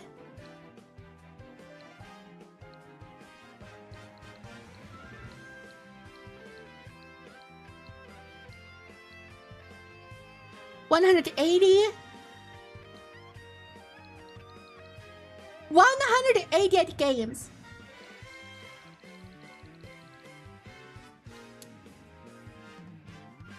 Yeah, also most of them are physical. Every game I can buy physical, I bought physically.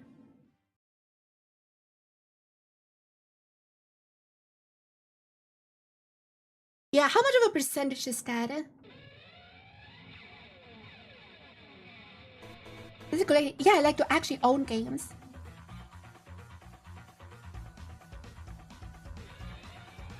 This is about 30% of play. I thought 30% is what I did play. Damn. Where do you buy the shelves at the store that IKEA? Then play Ancient Warriors in your PS4. Okay, cool. Every NS game I have, except DVD and Hollow Knight. I'm gonna get Hollow Knight at some point. It's on my wish list.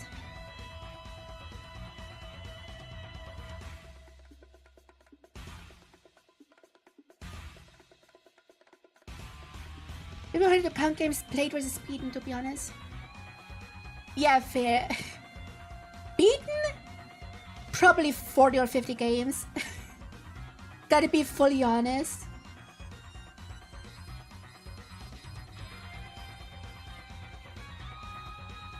But yeah, I just usually just go back to the games I actually like. Like, why play a game that I don't really enjoy? You know?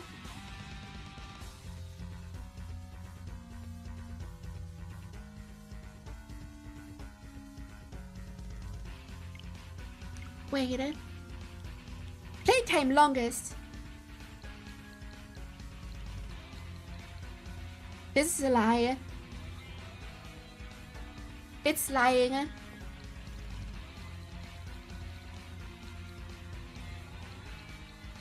Where is it? Where is it?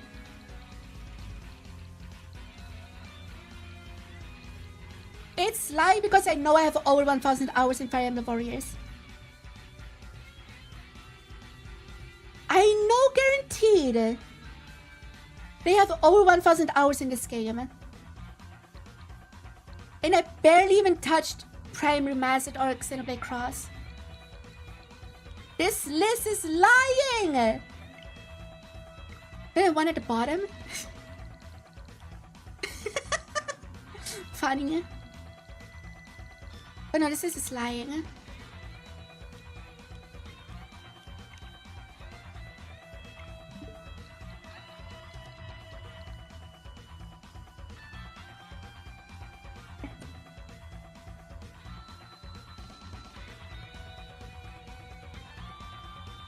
Yeah, I guess my Switch wasn't delivered today. Big sad.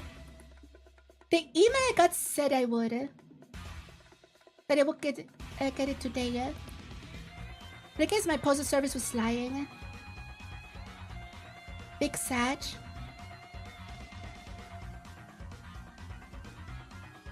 About this stream when never, because I don't do handcam streams.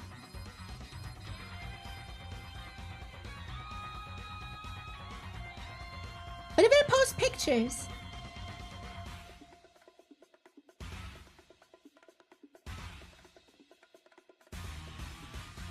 Yeah, the Switch really doesn't know how to count playtime. But that was fun. And I will unplug my Switch after the stream to make room for the Switch 2. Because I'm not gonna touch the Switch again unless to transfer my data over to the Switch 2. That will be the last time I touch my Switch 1. Look at the protection screen though. Yeah, tempered glass, of course. I'm not an animal. What do you mean? Make sure it stays charged in case you need it. I mean, I have a second dock in the living room. I just put it there. Switch 1 funeral service. Yeah, this was a Switch 1 funeral service.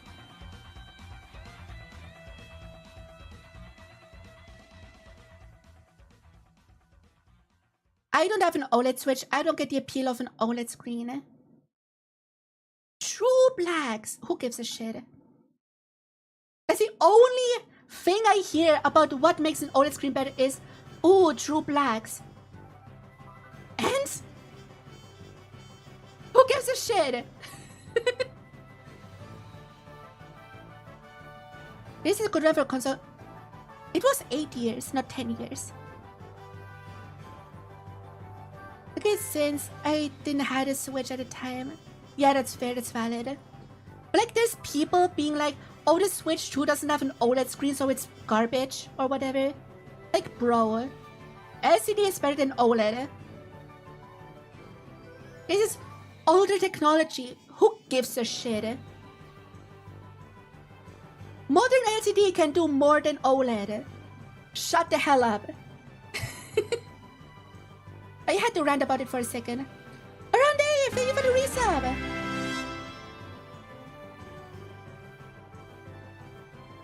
I think I get a Switch at the same. That's valid.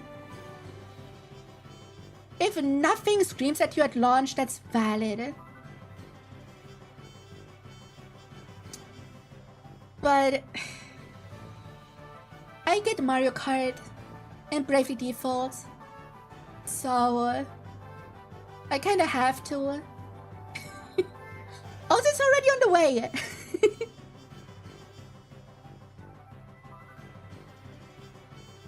Did you wait for money? Like, too much decent art, fair and valid. I can afford it comfortably because of you guys, by the way. In total, in the last 2 months, you guys gave me around $250. So, thank you guys. You pretty much paid for all my launch titles. And I hell appreciate that.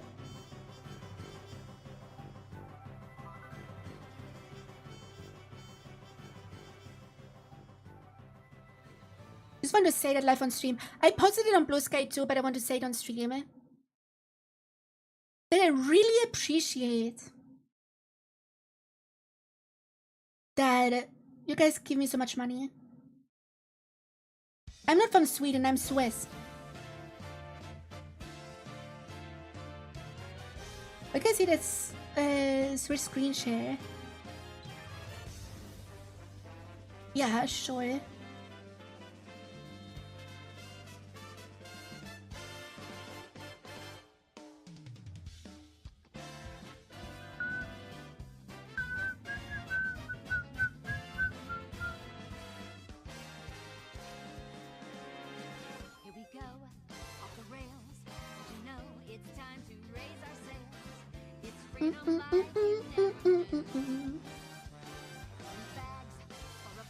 I guess you're listening to this banger and then I'm ending stream. This was a lot of fun just yapping about my games.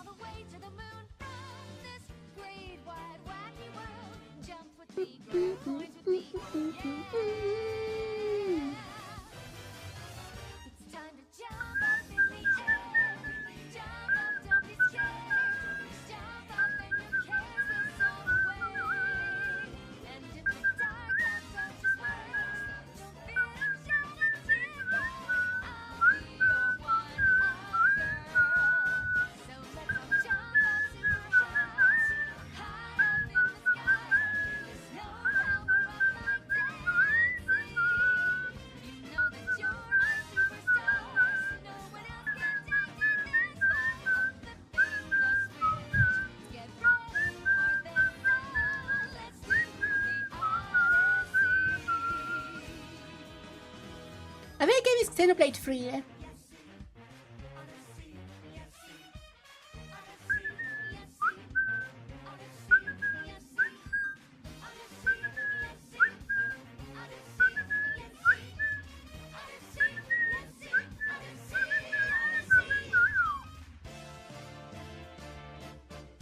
We've been discussing gaming hot takes. Yeah, I have a lot of hot takes.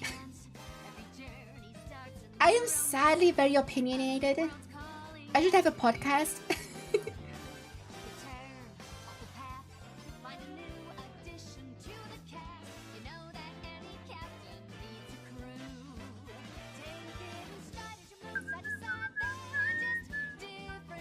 Like what you like, yeah.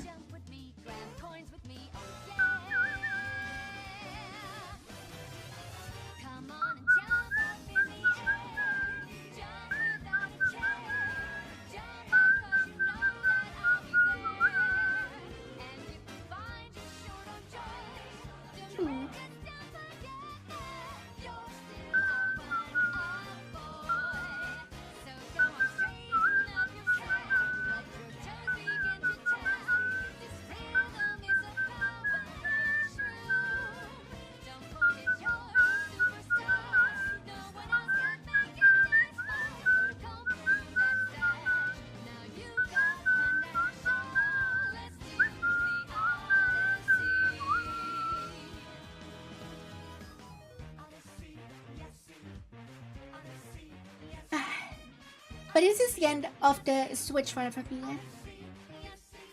Only data transfer and then never touching it again. And I'm excited for that. Because, can we be honest? The Switch one is a piece of garbage. We can agree on that, right?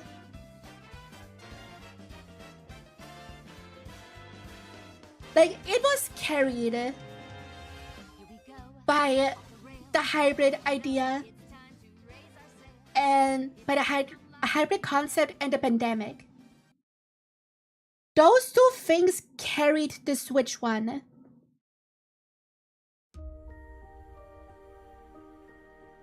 Is it that bad? The Switch one had good games, but the console itself, absolute garbage.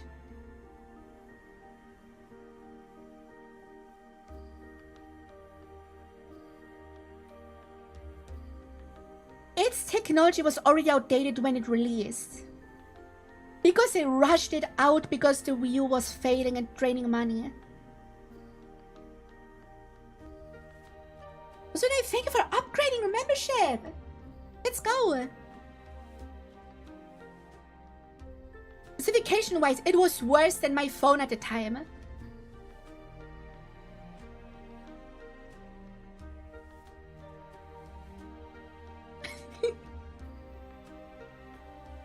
Also, the Joy-Cons are garbage controllers. Not because of drift, but the overall thing. Buttons too small, stick too small. Joy-Con themselves too small for my fucking hands. They wobble when playing in handheld mode. Like, the whole thing was just cheap.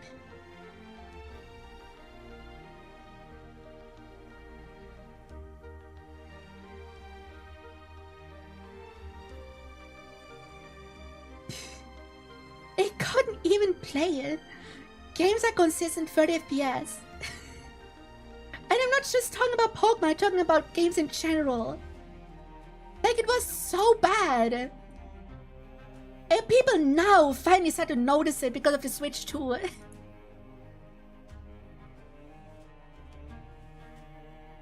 Like, I gotta be honest, I buy every Nintendo console because, of course.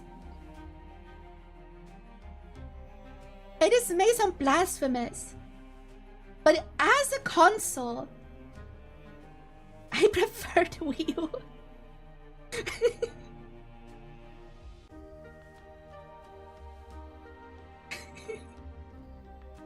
That's my final hot take. The Atari Jaguar, for instance, it bragged about being 64 bits, but don't have the most nothing burger of library. Yeah. Of course, the software is what carries a system. Of course. But like, as a console, like the hardware itself, the Switch one was so garbage.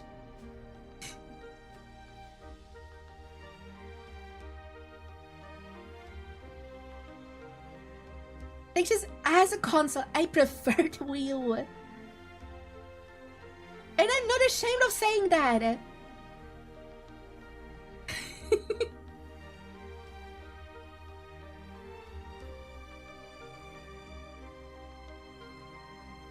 Visual Library looks like it's off to a good start, yeah. At this point, I'm waiting for the nuclear takes for all the hot ones you have.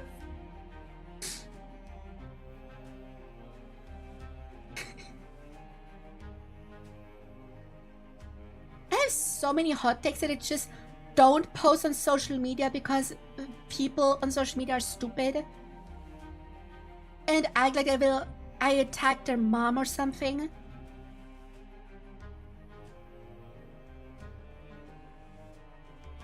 Like, I have so many opinions that I just blurt out on stream because I have no other place where I can yell about it. Thanks a hood. It will make it up. Funny thing, last weekend a glacier collapsed because it's melting. It destroyed a village. This will be banned on Blue Sky for at least half of these in history. I know! That's why I don't post them on social media. Reminisces high school, exactly. I'm real mature here. To some extent. But yeah. The thing is, I just can't post my opinions publicly. Unless it's like in a controlled environment like my own stream. Which is so annoying. Go social media, oh yeah. It was a scary clip on Blue Sky. I will post it on fucking Blue Sky. I will fucking do it. Try me.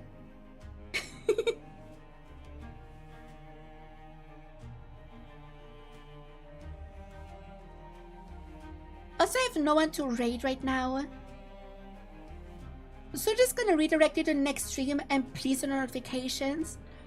Because it will be the first Switch 2 stream on Thursday.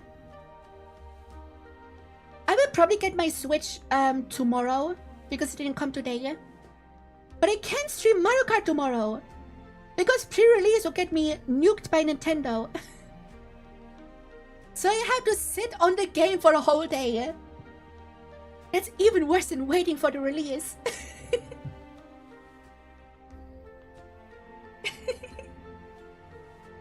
But yeah, it was fun yapping with you guys.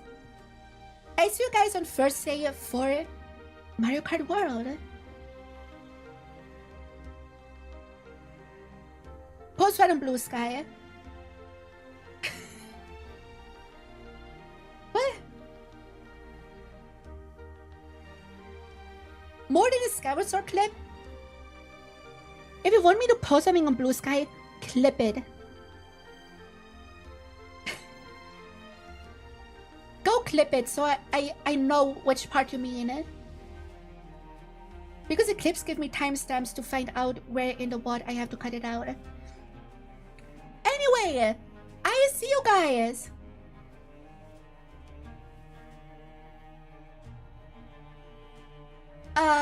I see you guys on Thursday for Mario Kart. Have a good one. Bye-bye.